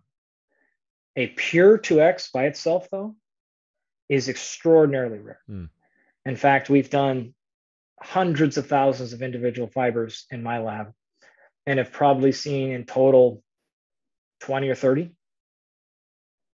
pure 2X fibers. You're talking generally something like 0.1% of fibers, something like that, are pure 2X. Now, if you dive in literature here, you're going to get confused very quickly, because a lot of people don't use detailed enough laboratory methodologies to differentiate these. And so they're going to say, oh, there's all kinds of 2X fibers. They're really not.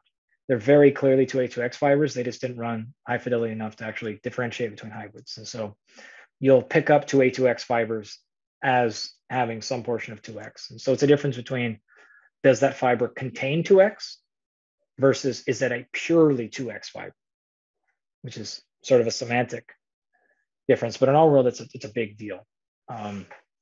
If you find somebody with a high percentage of 2X fibers, something odd is going on. The only exception here is there's no data really on truly fast people.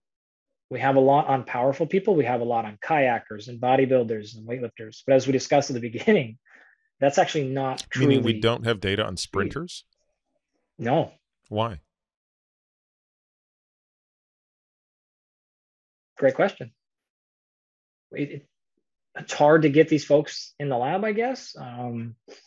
People haven't been interested in it. It's not a thing. We just don't have them. The only thing we have is People there haven't was been a case interested. study. There's a case study done on a guy who I think he still owns a world record. It's not hard to figure out his name, though I can't technically say it. 110-meter hurdles, I think, and 60-meter hurdles at the time had the world record in both, I think. Still has one of them. He's the only one I know, and I actually, I was a graduate student at the time, so I didn't run the study, but I certainly had my hands on the fibers plenty of times. And he had something like 24% pure 2X fibers.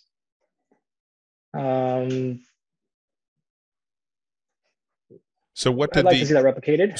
So the untrained guy was 50% slow, 30% 2A, 20% hybrid AX. Okay. 2A, 2X. 2A, yeah. 2X, yep. And then what was the trained, cardio-only trained twin? About 95% pure slow twitch. Okay. So right there, you have the explanation for why he was weaker. He just couldn't generate the force. It's a couple of things. So it answers a handful. Number one, do they change? Yes. Like we know this demonstrably. This is highly malleable now. Yeah, not even close. We actually know that there's data on nutrition. There's nutritional aspects that will alter fiber type composition. Anything that's going to go activate PGC1 alpha and that whole cascade is going to activate and increase slow twitch fibers. Like it's just going to happen, right? There's actually a study came out very recently on resveratrol doing it, not in humans, but like a very reasonable dose, 5 grams of resveratrol, I think in cattle, which is like not that much at all for a 2,000-pound animal, caused significant changes in fiber type profile. And there's a whole host of nutritional interventions.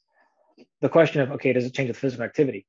Like it's been answered so many times for so many decades now. It's just like very clear. And in our case, okay, how much?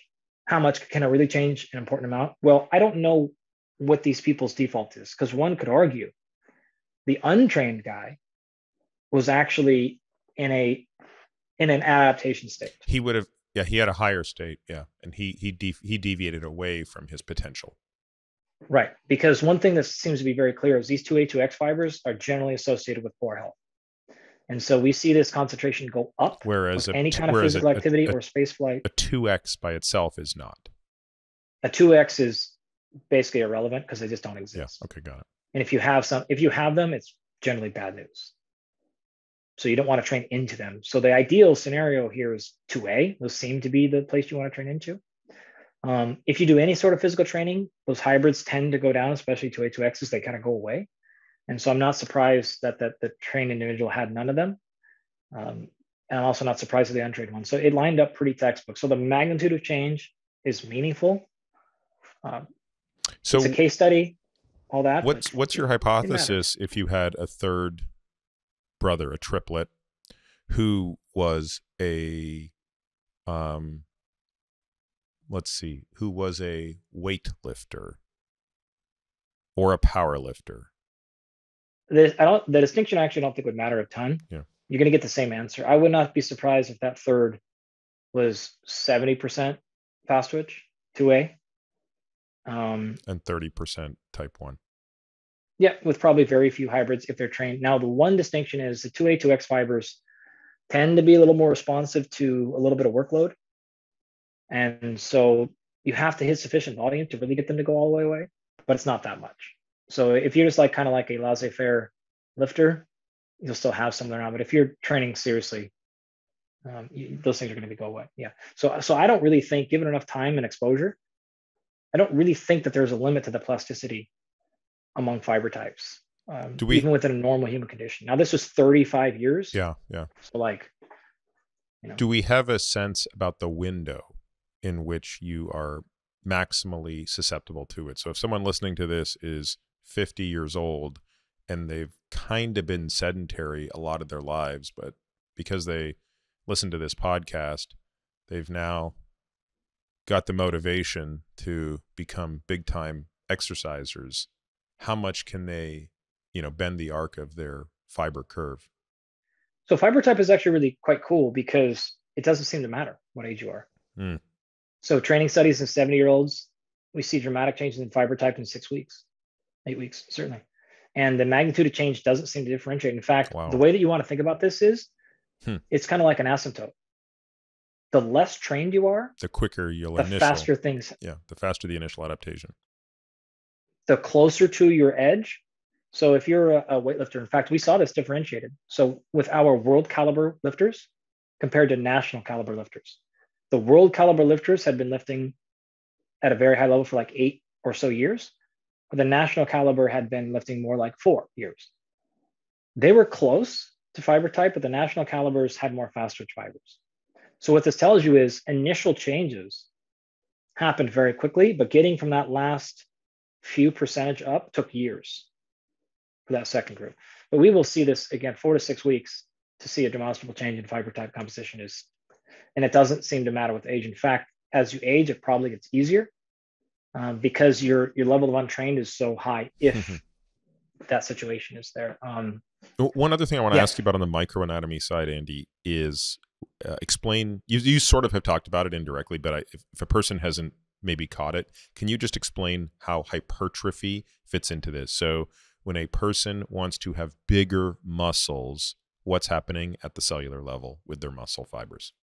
Right. So there's an interesting discussion here. The easy answer is when we generally say hypertrophy, what we're referring to is diameter or cross-sectional area. And so if you remember, if you think about the muscle fibers being that cylinder, the width of the cylinder just expands.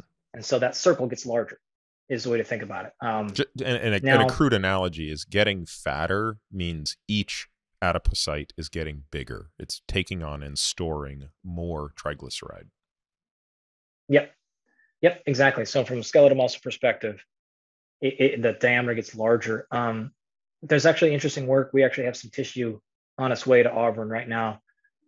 Because one of the things that's been interesting, it's like a bro science thing for years of sarcoplasmic hypertrophy versus contractile hypertrophy. And so what this is really positing is the change really coming from fluid retention, basically, or is it actually an enhanced of the contractile tissue, which in this case would be an actin and myosin. Seems to have some initial work there that's a little bit of both, and it happens at different phases of training. Sorry, is the question, do different types of training increase sarcoplasmic versus contractile hypertrophy?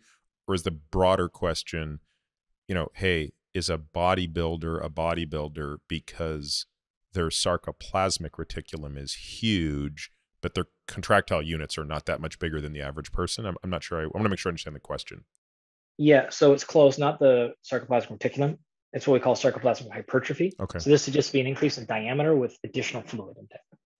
So it is close to what you're saying. Okay. So in other words, does this thing even exist? In other words, or is all increases in muscle size through strength training, assuming it's like a normal positive adaptation? That's sort of a weird thing. Is it actually happening because myosin and actin are getting thicker? I see. I got it. You can't add actin. Wait, that's amazing. We don't know the answer to that question yet? We don't. More data have started coming out. Wow. But even a few years ago, the idea that sarcoplasmic hypertrophy was a thing was thought of as like garbage bro science.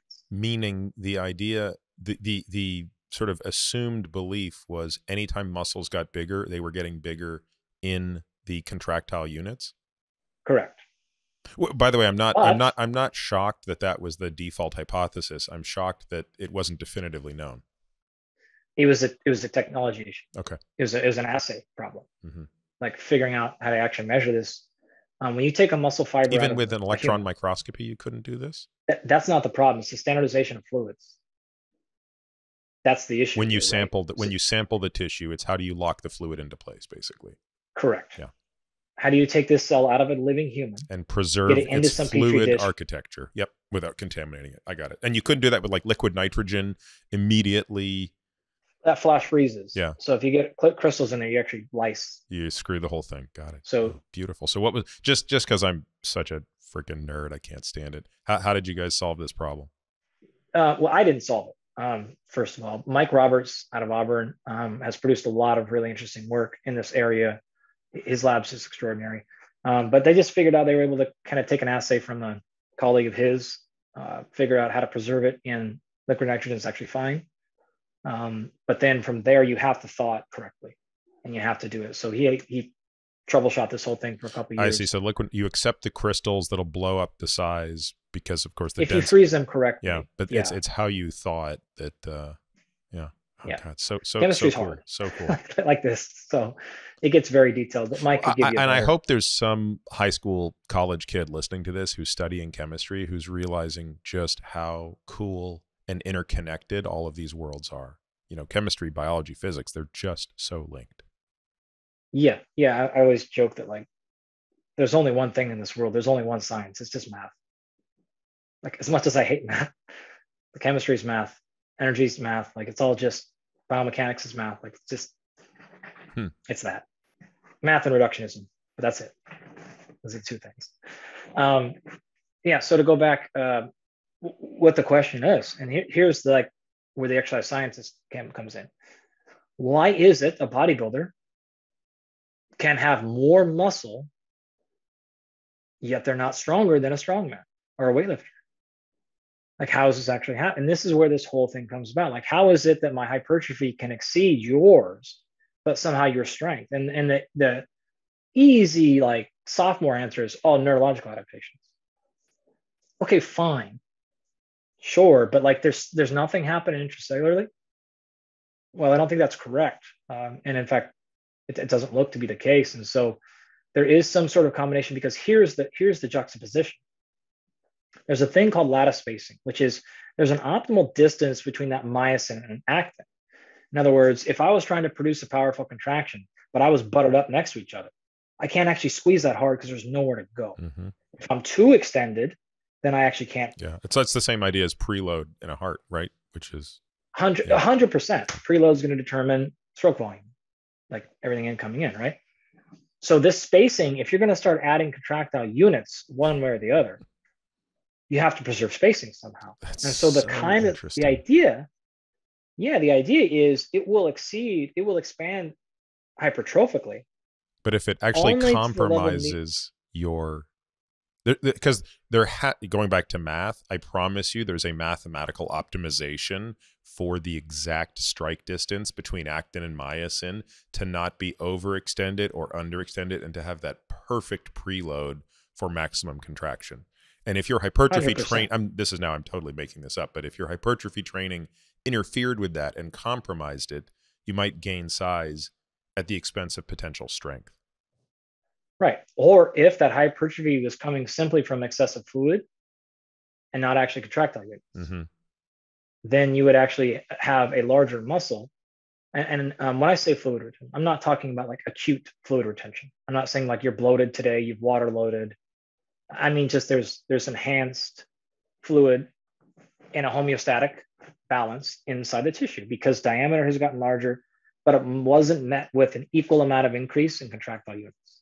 So if that number gets off. Yeah, I think another physiologic point that's worth explaining to people is how much people are familiar with the idea that 2/3 to 70% of our weight, right? I stood on the scale this morning. Like that number on the scale, 2/3 to 70% of it is H2O. And then people say, okay, well, wait, how can that be? Because I get that my blood plasma is water. That can't be where it all is. No, most of it is in the cells of our body. And the muscle is, of course, no exception, given that it's such a ubiquitous cell. Totally. And in fact, given that it occupies the vast majority of mass in your body.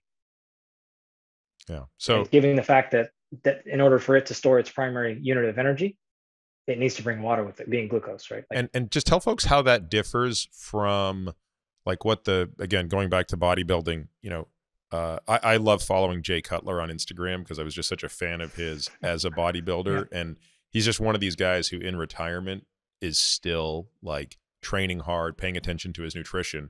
And it was an interesting video. So he went into like In-N-Out Burger and he was like, it's my cheat day today. I'm going into In-N-Out Burger. And he places this monster order. But what caught me was how much he said no salt, no salt, no salt, no salt. So he was like 2 burgers here, fries here, but no salt, no salt, no salt, no salt.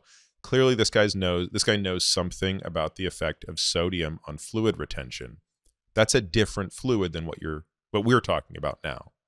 So Yeah, yeah, well, yeah. yes and no, in the sense of like he probably has an either direct or indirect understanding of if you smash down 7 grams of salt right now, like bad things are about to happen in a lot of areas. Like more specifically, if you just look at, we're getting sort of maybe after, but if you look at hydration and dealing with the athletes that I deal with, a weight cut is a huge deal, right? Like managing um, a 15 or more pound reduction in water over a course of 48 hours and then putting that back in. If you don't understand being hypoosmotic or hyperosmotic or isoosmotic, like you're going to cause a whole host of problems from kidney issues to diarrhea to bloating to all kinds of problems. So you have to actually understand what you put back in them has to be the same thing as what's intracellular, or There's you're going to be a not going huge to drive shift. fluid. Yeah. You're not going to drive fluid into tissue. And you get into situations where guys are peeing and girls are severely dehydrated. They're peeing, yet they put very little fluid actually back into tissue because blood volume got so large, it expanded so quickly. They have a sense to excrete because total volume gets too high, quote unquote, but they didn't actually balance electrolytes. And so nothing goes intracellular, which is where you're trying to get it to outside of organs. Once your organs have functional organs, rather. And are there any rules of thumb on that? So, we were talking before the podcast started how, I had food poisoning. Yeah. And in a span of like 2 days, I lost 7 pounds. And my weight is about the most stable metric in my life. Like it just doesn't fluctuate a pound. So to lose 7 pounds in 2 days, basically due to the fluid losses of being sick and having to go to the bathroom about every 7 minutes, coupled with not really wanting to eat during that period of time. What is your best guess as to how much? I mean, let's just posit that much of that 7 pounds, 6.5 of it is water. What's the ideal strategy to replenish that in terms of hypo, or isoosmotic? If I'm going to try to replenish that in the form of liquid. Yep. Handful of things. Number one, you need to go slowly. Yeah. Right. So you got to make sure that you don't get excessive. So I don't want to pound 4 liters of worth of 4 grams of sodium in the first Correct. 6 hours. I'm feeling better. Yep. So number one, you want to shoot for something like the neighborhood of 110% to 125% of fluid weight. Like that's because you're going to lose some to urine. That's going to happen. So let's say you lost 7. Like my brain is like, okay, we're going to go to 8.5, 9 pounds, like something like that. Like you want to round this and call this a gallon. Mm-hmm. Okay, like we're at a gallon. All right, we're going to bring that in over the course of 3 hours, or 2 gallons, maybe 4. Right? Is that I've lost my track. Is a pound a quarter gallon? Well, 4 liters in a gallon. Yeah. Ish. Yeah. Like yeah. a little over Okay. change. So couple gallons, right? So you're going to be, you don't want to bring that in. Well, yeah. I mean, a gallon's 4 liters. Yep. A liter is a kilo. So you're talking 4 kilos. Yep. So you would do that over how many? You could do that over 2 days. No, like 3 hours. Oh, you could. Hours. You can. Oh, you yeah. can bring that once your GI system settles down. So you would have fighters that would. I guess they have to if they're going from a weigh-in to competition. Yeah. They've got to bring that. No. Yeah. We for sure for sure last week guy in Abu Dhabi weighed in 136 pounds. Was 152 pounds within probably 5 hours. And what was the osmolarity with no urine, like no diarrhea, no GI? What was the osmolarity of the fluid he took in? So it depends. The guy going through it this week as well. We actually measure that. So we actually will run a basic sweat test, and you can figure out sodium concentrations, and then the amount that they get back is actually dependent upon them. So that number can fluctuate depending on if they're a high salt, low salt sort of sweater. It also depends on how much salt we've had to pull out the week of or not. So obviously we don't pull out salt 5 or 6 days away or like anything bananas like that. But if you have 7 to 8% of your body fat you have to lose, 7 to 8% of body fluid, of your body weight and fluid you have to lose, like we're going to take some salt out for a couple of days just to get us down. And salt out. Tell me how many grams per day they're down to in sodium. 0.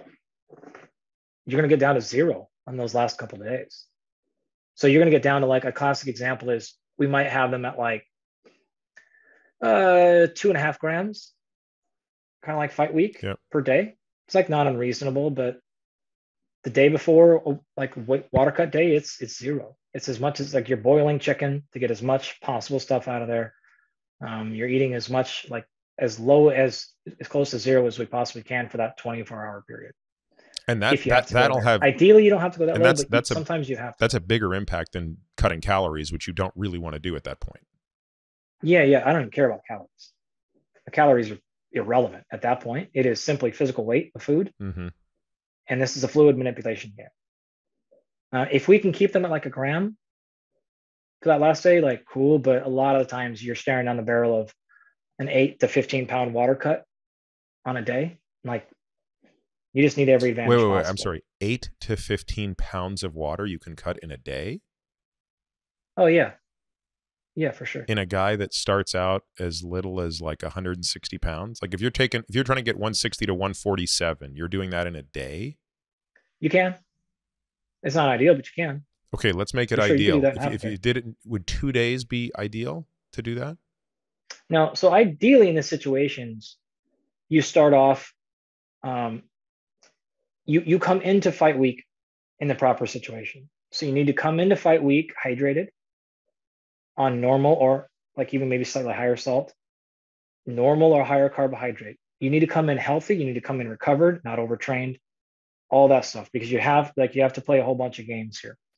Monday through sort of Thursday, you're going to start getting as much of this off passively as you possibly can. And so you're going to typically keep carbohydrate very low, 50 or less grams, sort of depending on what they're doing. And you're going to deplete glycogen. That alone is going to start helping you pull some water. And so you're going to passively do it. You can play games with fiber. And so you have these low residue diets the last couple of days. And so you can make sure you're not holding on to food in your gut. That can buy you a couple of kilos, depending on the size of the person. And so ideally, for example, if you came in Monday of fight week at 170 pounds, hopefully we can kind of get you down to like 164, 165 by Thursday with like just passive stuff. Yeah. And now you're talking like we've got 9 to do over 24 hours.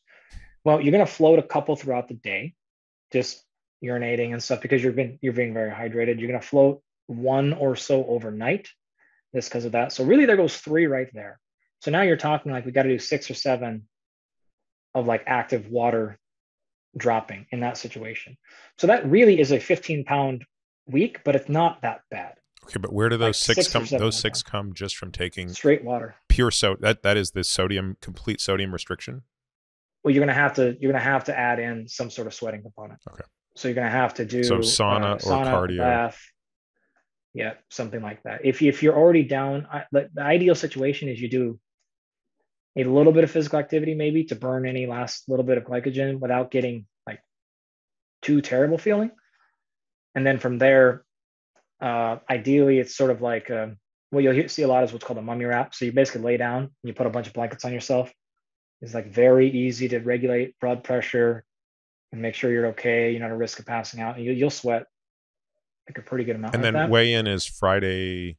What time? Morning. Friday morning. So 9 o'clock in the morning. Okay. Usually. A lot of times, if we actually do this best, you don't do much of that the night before. You wake up the next morning and you're say 4 pounds over. And you can actually sweat out 4 pounds pretty easy in a sauna, 20, 30 minutes. Like something like that. And then 20 minutes fight is Saturday night. So you've got 18 hours plus to put it back on. Oh, wait, yeah. More like 30, 36.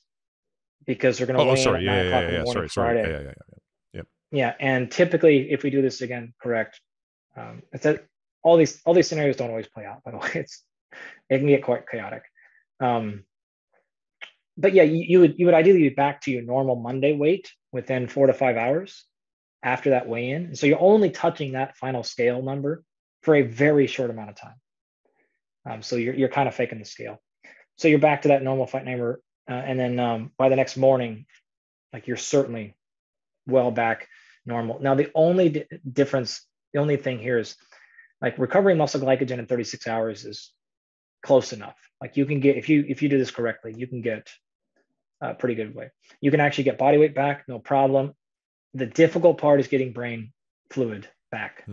I'm not totally convinced that gets all the way back in 36 hours. So that's the like little bit of a challenge that you have, but there's just no way around that. So is there an advantage to be made for a fighter who, I'm just making up the weight of 147, but just pick a weight, right? To live, train, and show up at 150 instead of 160, so that, okay, the drawback is he's going to be in the ring at less weight, but the advantage is he went through less metabolic fluid shift in the 2 days prior, and maybe he's actually just physiologically better? So there's actually a good amount of research on that, of looking at exactly what happens, then doing performance testing, pre and post. It's not that bad actually from a performance perspective, as long as you stay within certain ranges. If you get excessive, then yeah. There's been a number of folks, look at, if you follow the UFC, look at Frankie Edgar.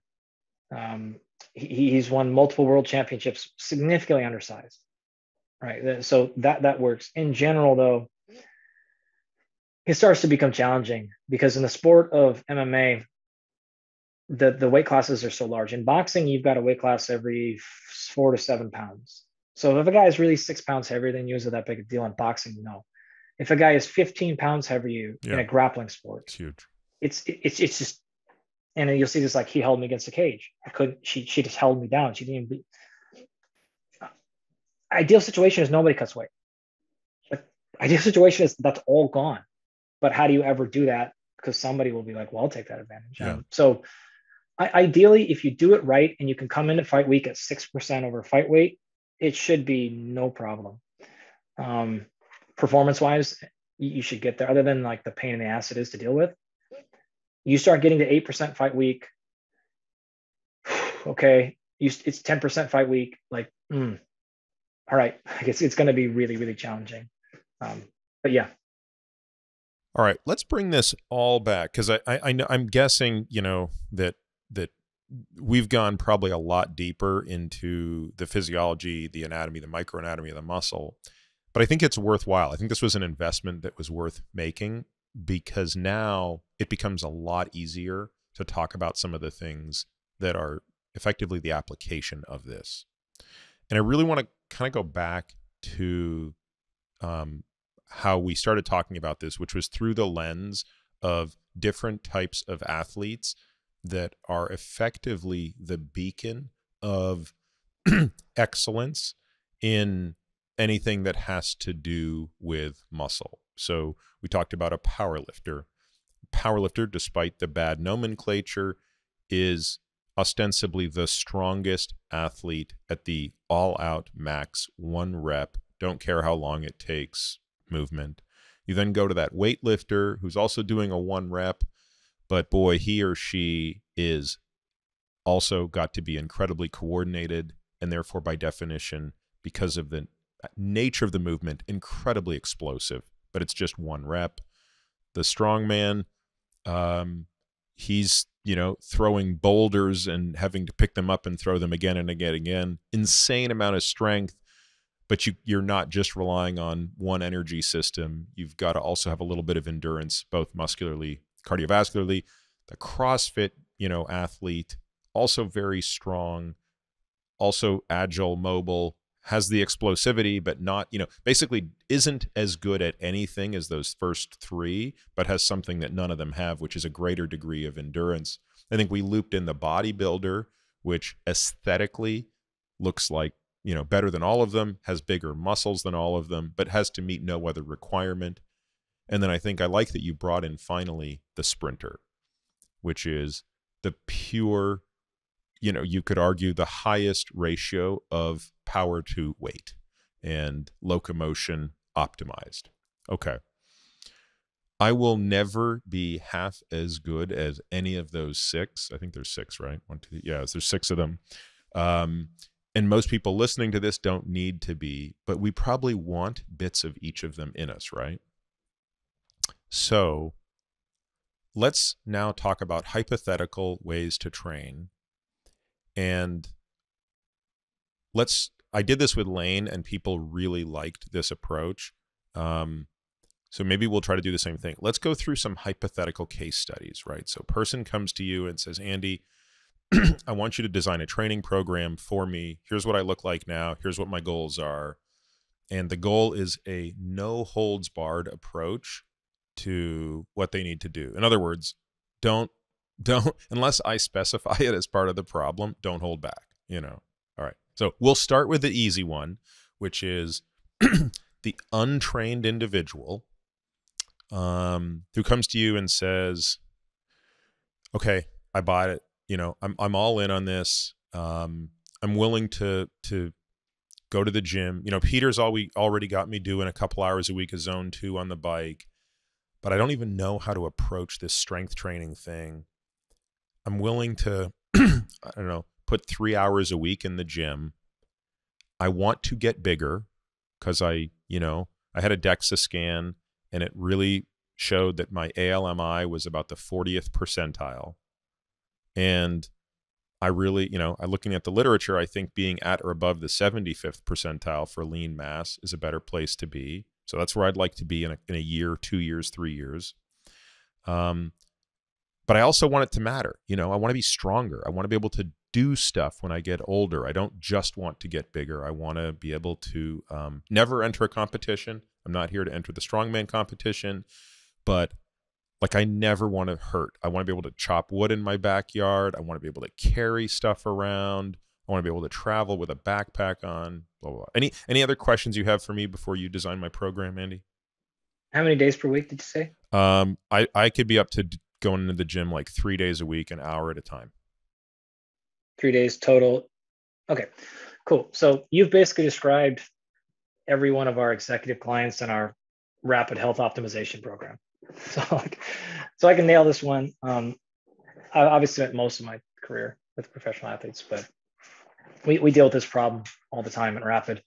So here's what I would say. You've already got zone 2 stuff. Yep, I'm doing that's steady state. Yep. Great, copy that. Here's what you need to pay attention to. You described muscle was insufficient. So we got to, in our brain, we're automatically thinking we've got to put on muscle mass. You also said they're untrained though. And one of the things you're going to see is quite clearly. Oh, sorry, I sort of left out.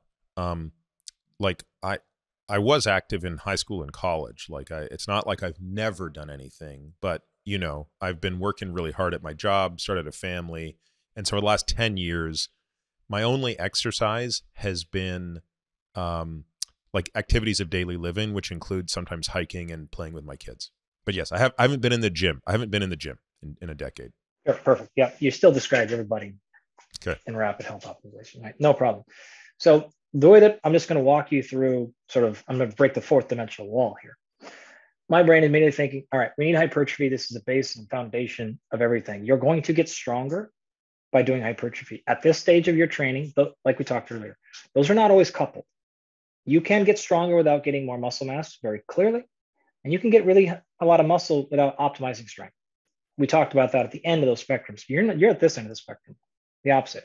Those are going to be basically linked at this phase in your training. So we don't have to do both.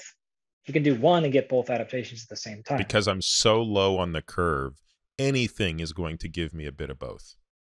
In fact, we can get that from not even lifting weights. Because in fact, of our training studies, you'll see equal adaptations in muscle size, hypertrophy, from even steady state cycling. Initially. Right. For 6 to 8 weeks, you'll see equal.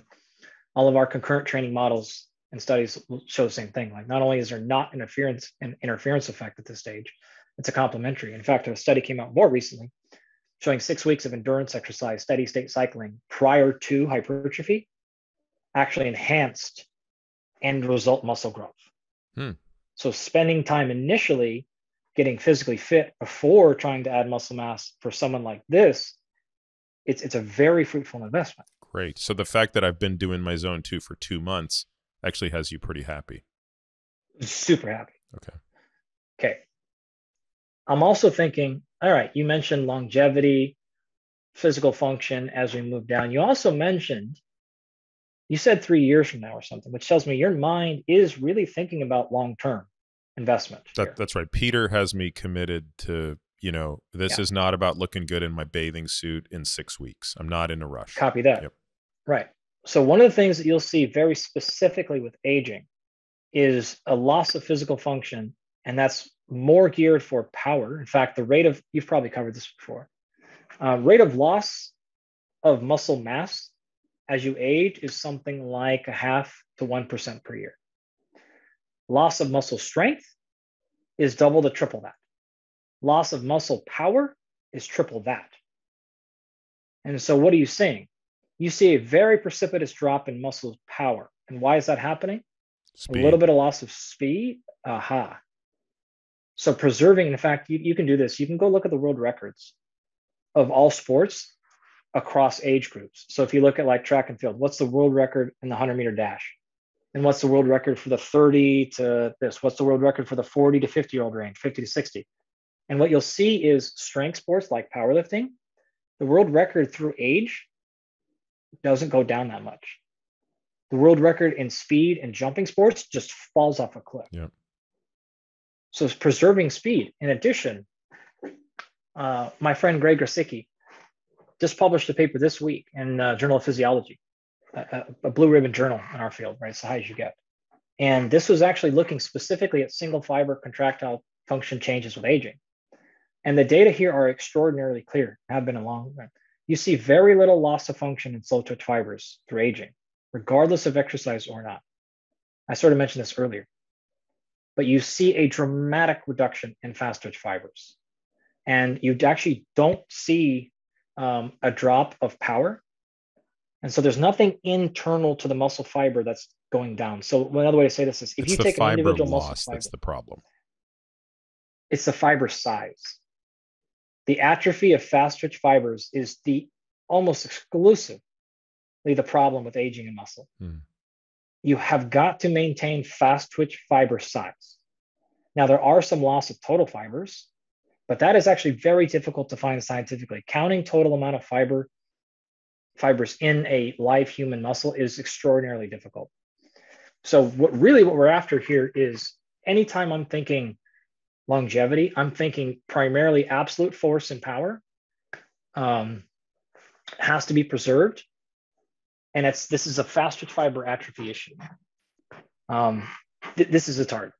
So these are the things spinning in my head. So how is this 3-day-a-week combination going to look? Okay. And sorry, just to make sure we translate that, Andy, because I think that was so important what you just said. You're basically looking, I'm 50, and you're looking down the barrel of my life saying, you want to live another 40 years and you want to be functioning. The most important thing I can do for you in the gym is not focus on the things that you're going to get for free. It's focus on the things that are declining so rapidly. And I will, as a corollary to that, get a bunch of that other stuff for free.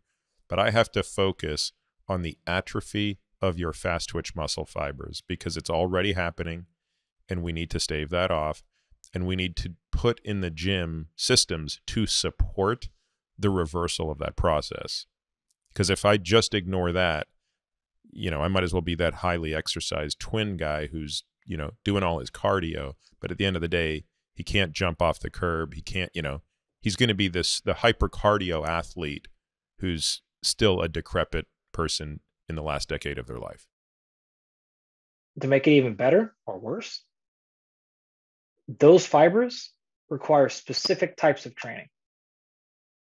Unless you specifically do that, you just don't have any chance at those tissues. The other tissues aren't as like hypertrophy. Hypertrophy is pretty non-specific in terms of your training application. But if you want to make sure that you're targeting fast twitch fibers, like this requires very specific protocols, or like you have no chance. Slow twitch fibers are going to get activated with any activity of daily living. They're going to get activated with any amount of physical training, whether you're doing intervals, zone 2, zone 6, that doesn't matter, right? Zone 28, pick whatever you want. Slow twitch are good. It's the fast twitch fibers that require intention. And that's why I make such a big deal of it, because you can't accidentally get those. Yep, that's right. It's sort of like what we say in fighting is like, you can sometimes accidentally knock somebody out. There are fluke punches. There are no accidental submissions. Like there's no fluke arm bars. Mm-hmm. Like you have to know what you're doing there or not. Yep. So coming back to our avatar. By the way, I love that line because I often say that to especially my female patients who are completely untrained, borderlining on cachectic, afraid of lifting weights. They just want to do yoga all day. And when I say, look, we have a problem here. You're osteopenic, Yep. and you're so weak. I am worried for your life. And they say, I just don't want to lift weights because I just don't want to get too big. And it's like, I have good news for you. The myth of accidental muscle has been fully debunked. Fully. Me and every other guy out there can tell you we're waiting for it to happen. It hasn't happened. The odds that you're going to wake up and think, God damn it, I'm too muscular. It just won't happen. The vast majority of us sitting around hoping and praying and devoting most of our waking hours and non-waking hours to this goal that you think might accidentally happen. You're good. Yeah. You're totally safe here. All right. So we know we have to preserve past stretch muscle fibers for the long term. We know we have to take care of VO2 max. This is another, I'm sure you covered this in depth, important thing for longevity. Yep. All right. But we got some constraints. We also have to be considerate of, I have not trained in 10 years. I'm going to get very sore very quickly. And if I become too sore that it dissuades further training, now I'm going to lose you. I bought in, but that shit was too hard. I was so sore, I couldn't even walk. Blah, blah, blah, blah, blah, right? I think in your show with Holly, she talked about making sure you start with a very low volume, like way lower volume than you think. Yep. We have time. Like we just need to move. I'm going to be very cautious of eccentric movements because they will generate more soreness than relative. And the last part before I give you some direct answers is we want to start building movement patterns that we're going to need over time. And so this is an investment. We can get all that done by doing the same sort of training. We're practicing movement patterns. We're getting that stuff grooved so we don't pick up injuries later. We're not getting excessively sore. We're building some muscle mass because we're going to get that anyways, and we don't need that. So if this was a 6-month program, because you can't write the same program for the next 50 years, right? What's the first 6 months, I guess, is if that's your question. Yep. All right. Zone 2 is out of the way. I would probably stick to fairly similar to what Holly said initially, which was, okay, something like 1 to 3 working sets of probably 4 exercises a day, something like that. We want to spread those across upper, lower, and kind of some different movement patterns. And we want to practice the compound movements. I'm not going to isolated single joint movements yet. I'm going to, let's learn how to do a goblet squat. Okay, this is a squat. You're going to hold the dumbbell sort of in front of your chest. Great.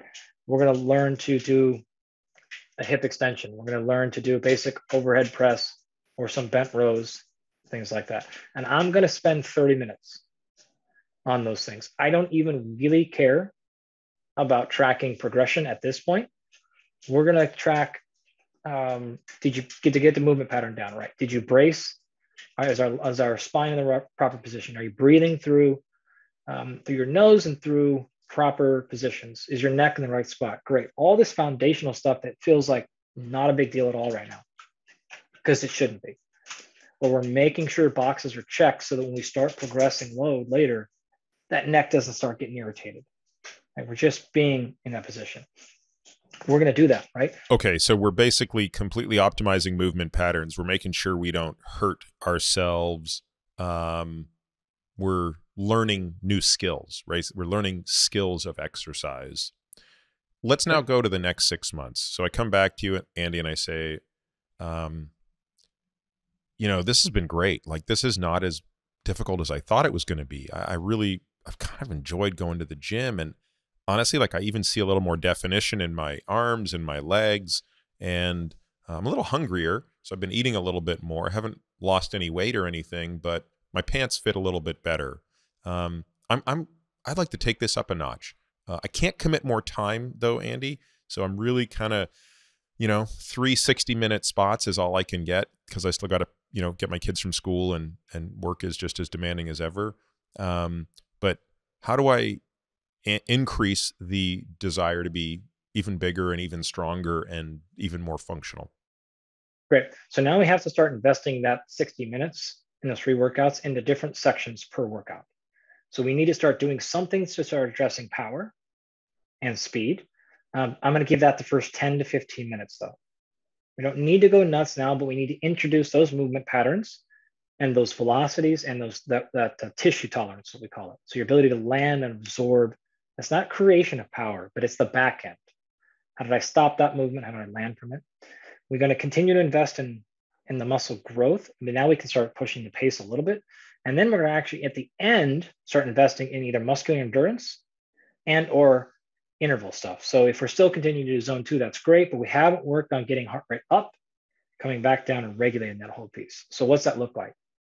The first 10 or so minutes of all 3 workouts per week, we're going to do something in basic movement patterns. So let's imagine a box jump, right? We'll do a box jump. We're going to jump from the ground and land on a box that's say 18 inches in the air, right? We're going to practice that movement pattern. I want you landing on the box, not on the ground. That reduces the eccentric landing because you're going to be absorbing way less. So you're not going to get as sore, but you're going to have to pop a little bit. You're going to have to jump to get up there. And we're bracing that movement pattern. I'm going to probably do something. How are you determining that height, Andy? 18 inches seems really high to me. How do I know if I shouldn't be 12 to start? What level of fatigue? How many times would I do this so that I can gauge how high it needs to be? There should be no fatigue. This is simply about high. This is load power tolerance. Production. This is load tolerance then. Low tolerance, and it's introducing power. Okay. So you're going to start learning how to move fast, but you're going to do it in a safe thing where you're not going to pull a hamstring. And just to be clear, Andy, I don't need to compete in sports. I don't play basketball anymore. I'm not. Are you sure you need me doing this? Because all I'm trying to do is I just want to be able to pick up my grandkids in 30 years or 20 years. Yeah, 100%. Okay. So in order to pick up your grandkids, you need to not be in the hospital, right? You need to be not living in an assisted living home. Do you know what puts people in an assisted living home? Falling and breaking a hip. The connection between morbidity and mortality with a hip break is extraordinary after the age of 60. It's not even 90. It is 60-ish. Large reason people fall is they actually don't have foot speed. What do you mean? If you catch your toe on the corner or you slip, you have to have the foot speed to be able to put your other foot or that foot back out in front of you in the proper position. Then you have to have the eccentric strength to stop that fall. And so I need foot speed to get there, and then I need eccentric strength to brace the fall so you don't land and break your hip. That's what's going to keep you playing with your kids when you're 60. Got it. So even though, Capiche? Yeah. So it's not, even though I don't want to be a quote unquote explosive athlete, I still have to kind of train like one. In some part. Yeah. And I'm asking for 10 minutes of your workout. Okay. Right. So I want to keep you there. You can imagine I can continue to give you examples and analogies, but this is if you want to go for a hike again and you trip, or you need to be able to get up and do a little scramble. You know, your 10-year-old grandkid is going to want to go up that rock. Like you got to have a little pop to get up there too. Yep. You want to be able to pull yourself, like all these things, right? That's what's going to keep you from going. So what are some other things? I'll just sit down here and wait. You go ahead. Yeah, exactly. I had a patient once say something that I loved. I asked him kind of what were his goals for aging, and he said, to always be able to go to my kids and grandkids. And he meant it both micro and macro, right?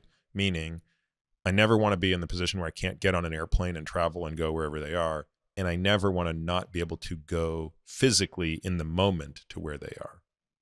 I thought it was just a very elegant explanation. The second part's brilliant. Yeah.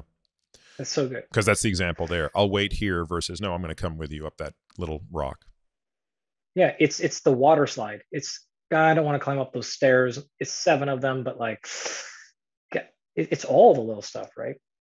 I have 2 little kids, so I'm very in the world of like what a 4-year-old will do. So what are some other things that we would do in that first 10 to 15 minutes? So I love the idea of the box jump with landing on top, so you don't have that huge eccentric, massive deceleration.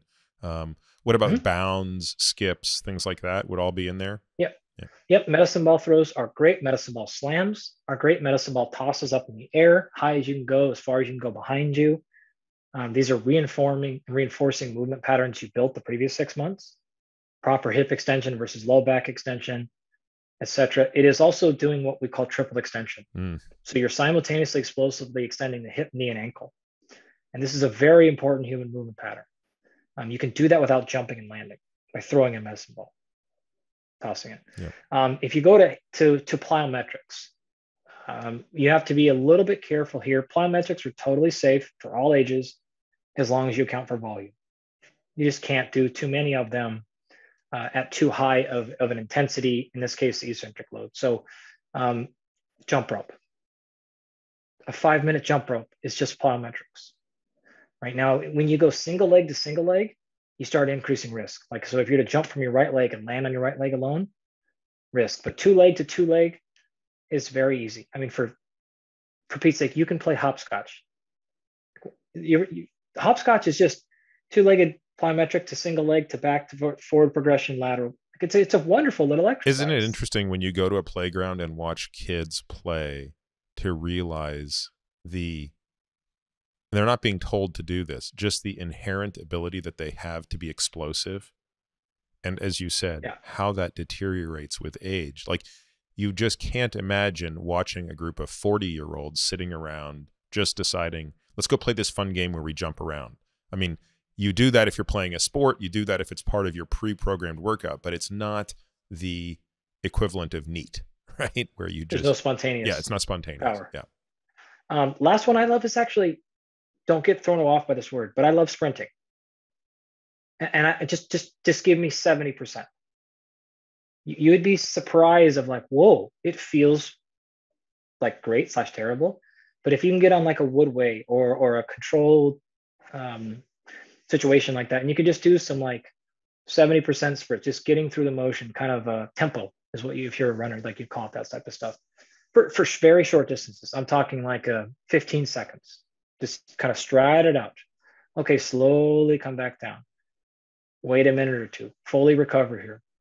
Okay, ready? Roll back into it. 2, 3, 4 seconds, and then pick it up for 5 seconds, 6 seconds. Okay, slowly back down. Just getting used to handling movement and being an athlete and moving and not being everything is locked into a position where it's structured and secure and all that stuff. So I really, really like movement, athletic movement and multiple planes for people. The last example I'll give you is just back to like high school and middle school sports.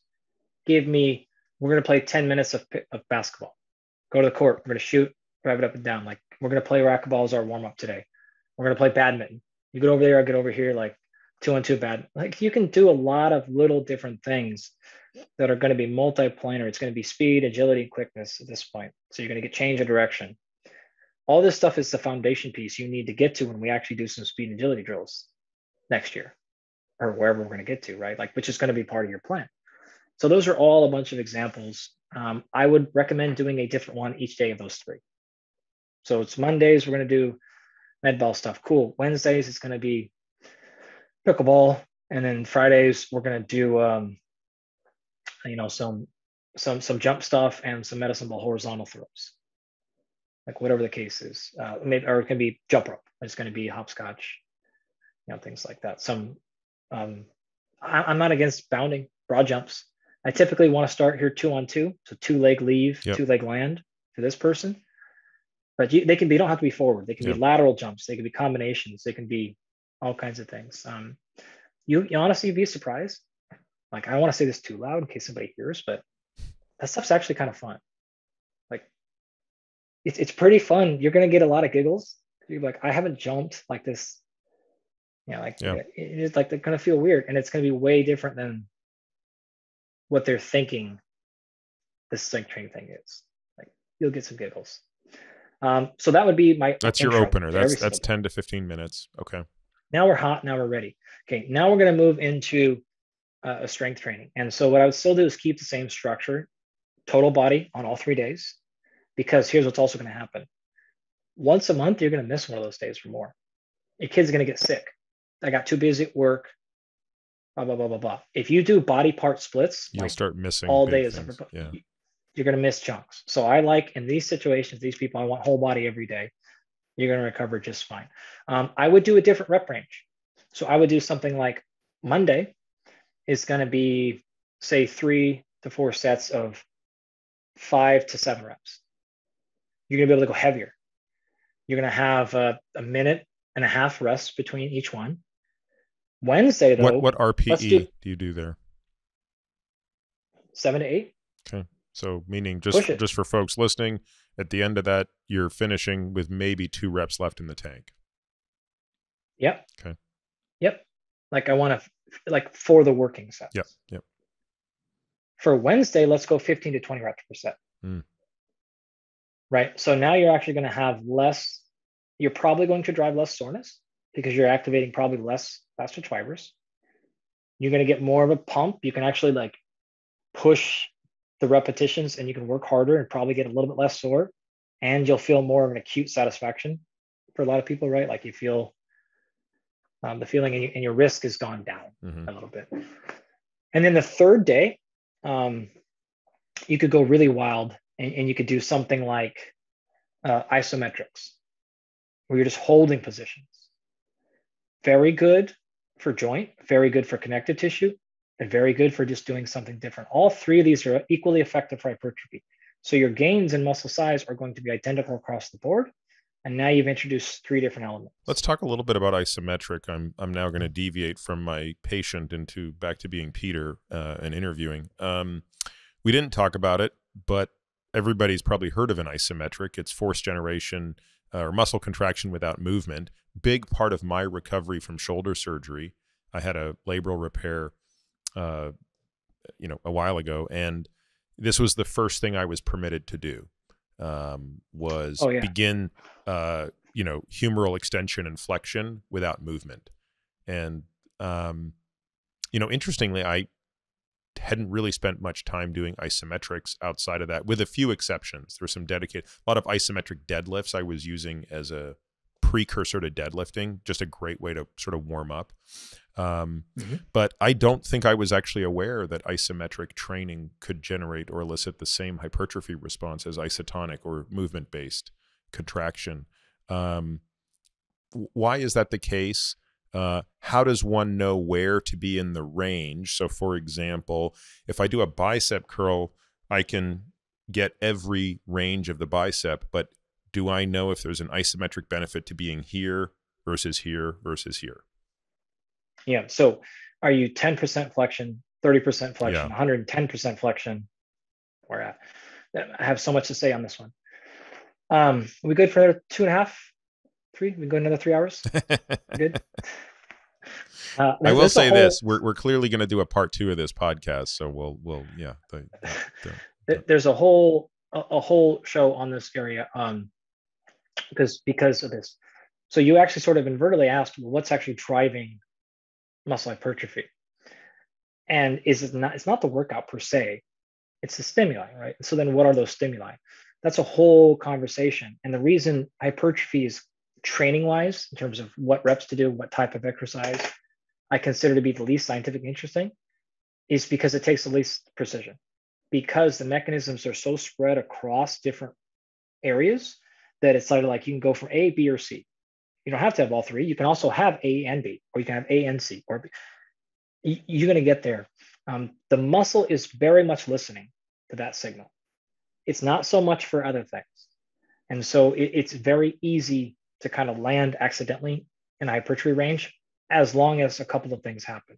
As long as sufficient overload occurs, like you're going to get there. So this overload can happen over time. It doesn't even matter how you achieve the overload. More volume, more reps per set, more weight, extra range of motion. Like all these things are different strategies for progression. And if that happens, you're going to be in a pretty good spot. So like barring the mechanism discussion, is we're just going to get like so far down the road here, we're never going to come back and answer your patient question. But that's one thing to think about. So isometrics, the short answer is they're going to be activating a number of those same mechanisms. So you're going to cause the same amount of hypertrophy. Where do I be in that range of motion? Well, there's no answer there. This is the primary downside. This is where you'll mix it up, presumably. You certainly mix it up.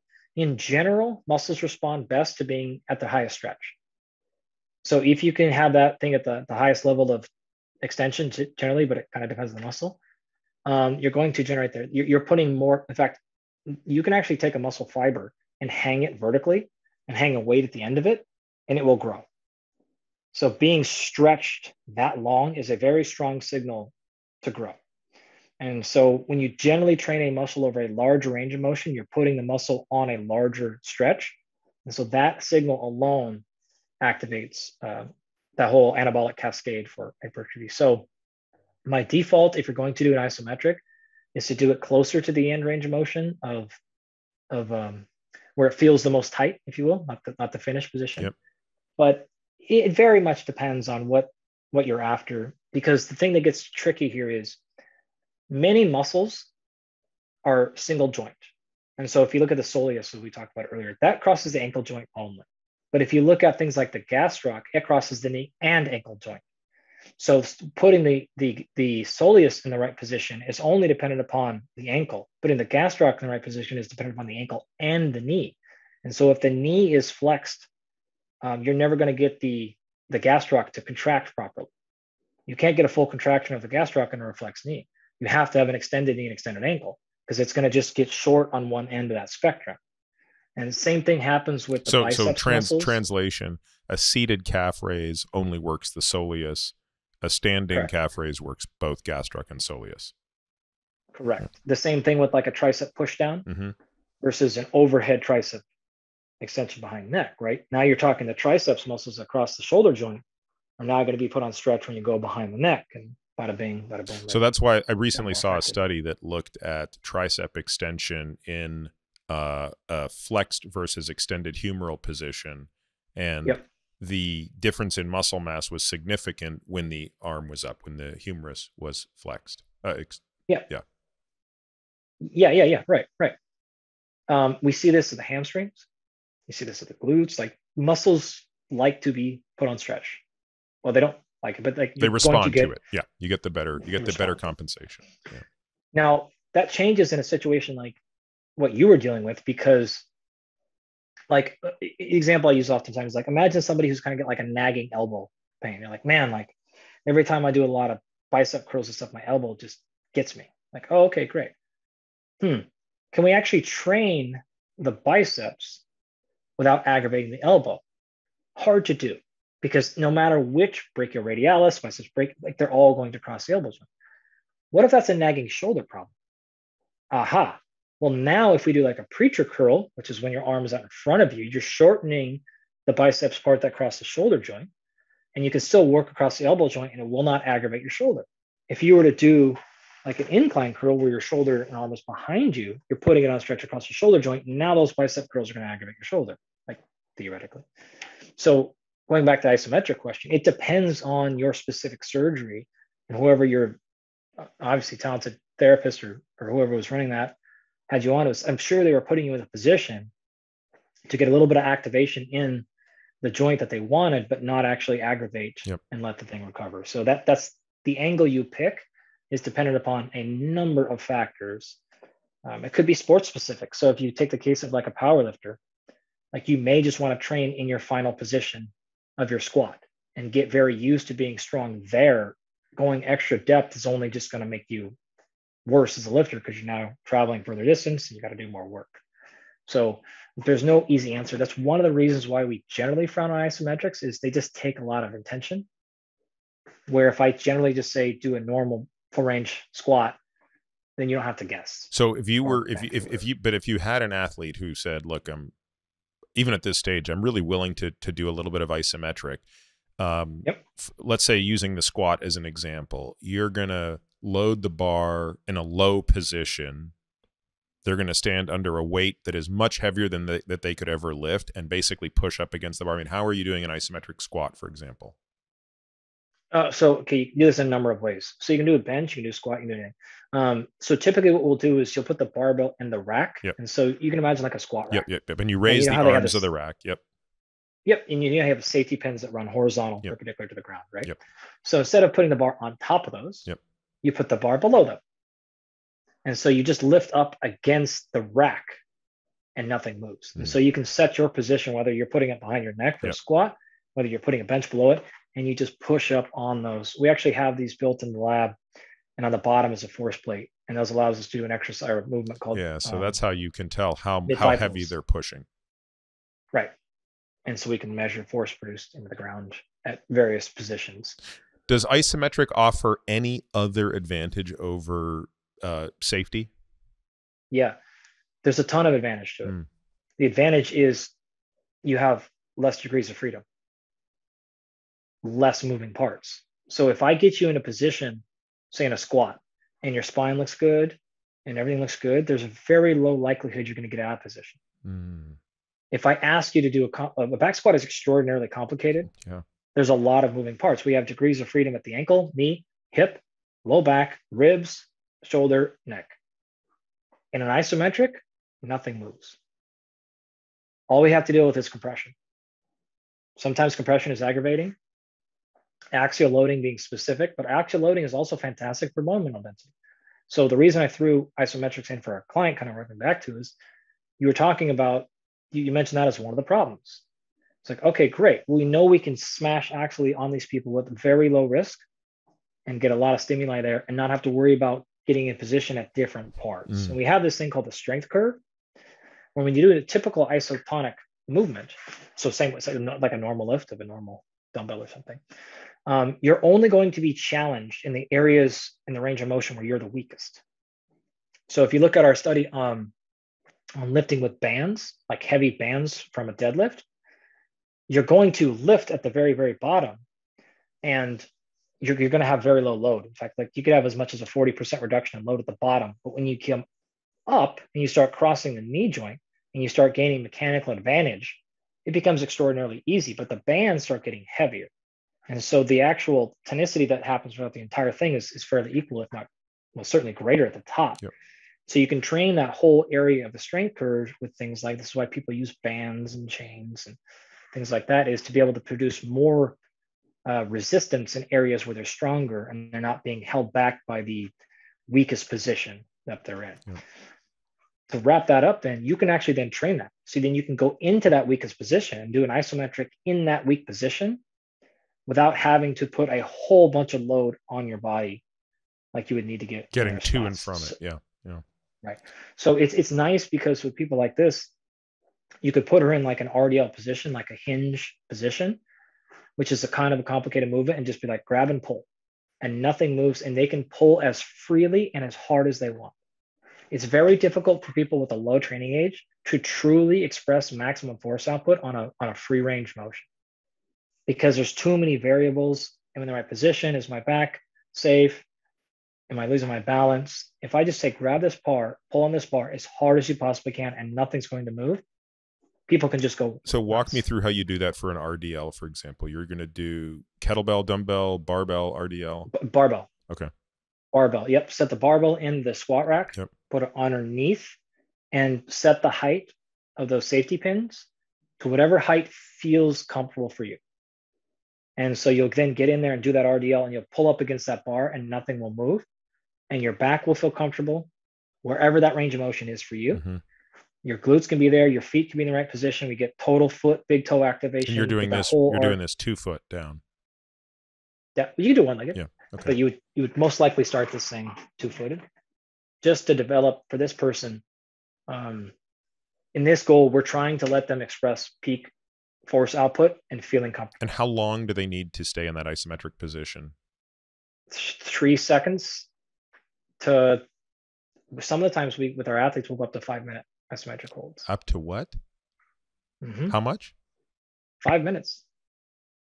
You can do we'll do a rear foot elevated split squat hold, isometric hold for up to 5 minutes, which presents a tremendous neurological challenge. Yeah. I'm generally up for things that are ridiculous. I don't know that I could do it isometric hold for 5 minutes. Yeah, you've probably done you've ever done super high volume lunges or split squats, yes. like hundreds. Yeah, I did a 4-minute set of split squats the other day. Yeah, okay. So just get into that position, rear foot elevated just a little bit, yep. And then just hold it for 2 minutes to see. It's a fun task. You'll enjoy it. Yeah, no, I'm sure I will. What are they? Where are you creating the resistance for them? You're just, again, same thing, bar over shoulder. In that particular scenario, you don't need any. I see. Time will be your Oh, in resistance. other words, it's isometric only in that you're just holding a position. Yeah. Correct. Yeah. Yeah. Because you're holding it's like doing a wall squat. Yeah. It's like a better version of a Yeah. wall squat, Yeah. if you will. So you can go for a long time. So to kind of come back to your patient here, that's what Yeah, we have this is those interesting, three Andy, separate because days. I can really see now how you could create a full day of isometrics if you wanted to go down that rabbit hole. It's easy that one of those days is purely isometric. Oh, yeah. I mean, in this situation too, even holding, not that you could hold a plank. Yeah. That is an isometric exercise, right? It's the Mm-hmm. one that people love. Holding a hip extension position and just making sure you can actually continue to have your glutes on, utilize. You mentioned the squat earlier. So you can do this in a couple of ways. You can actually go all the way down and truly hold that bottom position. That is challenging though, if people don't have the right positioning. Mm-hmm. If you do, or you can close, it's a great way to build it. So I wouldn't be opposed to that if they're close and doing, okay, 30 seconds. But here's the difference. I would cap that as failure, not when they quit or get fatigued, but when they break position. Yeah, when their form changes. That's exactly right. Yeah, this is one of the tests we do with our patients, and the excellent grade is 2 minutes in a full 90-degree squat. 90-degree. Yeah. Or no, better Why do than you stop 90, at 90? lower than 90, right? So like parallel, thigh parallel squat. Sorry. So Why thigh parallel? that's just the standard we picked. And Yeah. but the failure, as you said, if the goal is 2 minutes, can you go 2 minutes? And you fail not when you give up. You fail when you basically shoot your butt out, lunge forward, make a compensatory movement that is beyond that. Yeah, but we use that as a great test of strength without having to put people at risk. Totally. Yep. So you could easily generate the day. You can also do. So one of the things we haven't talked about yet is it's important that you're moving in multiple planes. And so there's three major planes of movement, which is frontal, sagittal, and transverse, right? Which basically means you need to be moving like up and down, like a squat, or you need to be moving things away to you and towards you, like a bench press. Then you also need to be moving things laterally. So like a lateral lunge, as well as twisting and rotation. Mm-hmm. And so you want to pick a few things in these areas. The other thing you want to keep in mind is single leg versus either split stance or unilateral. And so there's no perfect number you have to hit here, but you would want to select something across those 3 days where you're not doing everything is 2 foot supported. Yep. So you mentioned 1-footed RDLs. You can do step ups. You can do split squats. You can do rear foot elevated split squats. There's a single leg press, single leg extension. There's just a lot of ways you can do that. So you'd want to keep kind of an eye on that, going like, all right, is everything I'm using barbell and everything I'm using okay, maybe that's not ideal. So maybe I'm going to use a kettlebell over here because I can actually do this this movement over here with a rotation or press. Okay, great. But now I'm going to pick dumbbell for this movement, and this movement over here, I'll use a machine. Lovely. Great. And now you're in a really nice position where you're not getting held back so much by technical demands. This person's only 6 months into training. You don't want their whole day being learning how to do a movement. And then boom, that 60 minutes goes up. But you also don't want to be like, well, these are too hard, so let's just stay on machines the whole time. That's right. Like, yeah. That's not a long-term investment, right? So we want to invest a little bit in growth, 20%, 60% is in what you need to be here, 20% long-term development, 20 other percent is fun. Like that's how we generally think about that 60-20-20 split. So that's how we split it. So the last piece here to wrap this thing up is I would finish every session with something that either gets close to a max heart rate or is a personal pain point. So this is where my I always close off with Katsu, and there's some intense pain, and then but my last thing is always 2 minutes of BFR on the air bike, which combines two beautiful personal pieces of pain. Yeah. So it is what's the thing that they love to hate? What's the area that they want to grow? They hate their triceps. Okay, great. Like we're going to finish the session with a tricep blast. We're just going to smash it. They did just going to feel like, yep, okay, I got the thing done. One thing people hate is when they're not listened to. And when they come in, they're like, I want to get my glutes in to get stronger or whatever. And you're just like, they're working them, but they're not real. So So it's the like it's the you want double them to down, walk out. concentrate on that. Yep. And it's one little session, right? It could be whatever. We used to do this on Saturdays with the NFL players because Saturdays were mostly a recovery regeneration day, which means they would never show up. And so it was like, hey, Saturdays are a gun show. We're doing nothing but biceps and triceps. Like we would just do, and we would be like, all right, who showed up today? You pick one, you pick one, you pick one, you pick a tricep. Like everyone got to pick one, and we just do these ridiculous made up circuits, just like things, right? And then they would all just get super pumped in their arms. And it was like, all right, now go do your 45 minutes, go see your PT, go see your athletic trainer, like, your work done, right? So like, people are people. Like give them a little bit of what they want, and just make sure in one of those days we touch high heart rate, one way or the other. And when you touch high heart rate, a classic way that one might do this would be a Tabata type exercise where it's basically 4 minutes of intense work. What are some ways that you might recommend getting high heart rate in there? Do you want to do it with jumping? Do you want to do it on a bike, on a rowing machine? What do you like to use? We typically want to keep away from eccentrics. So I don't love. This is where CrossFit is done very poorly, right? It's just like you're putting you in a position of fatigue in very risky situations at a lot of times, right? So something that's for this individual. Let me clarify. That comment was regarding this individual. Yep. Be probably not a great thing. Like for other individuals, it's fantastic. You should totally do it. So yeah, air bikes are fine. Rowers are fine here. If you really want to, you can actually do specific breath hold manipulation. So if you just alter breathing, so this is CO2 tolerance. CO2 can get very, very high. You can deal with the suck without doing any physical work. This is all the stuff we've done at XPT Live in the pool. We've done like you can do a lot of stuff with weights underwater and just changing what you're doing with ventilation, and you can get to a level of pain very quickly that requires very little physical trauma. So there are lots of ways we can play that. Simple examples would be do a 10-second sprint on the bike and then go into a breath hold. It's like you want to see your heart rate shoot up incredibly fast. And then you're going to come back out of that and you got 30 seconds, but you're going to go nasal only recovery breath. How long breath hold, by the way? Well, you're going to see. The goal is maximum. Okay, in other words, yeah. So go 10 seconds all out, breath hold until failure, 30-second recovery, yep. Nasal only. How many rounds of that? Well, let's see if you can get 3. Okay. Like 1 might be the answer though.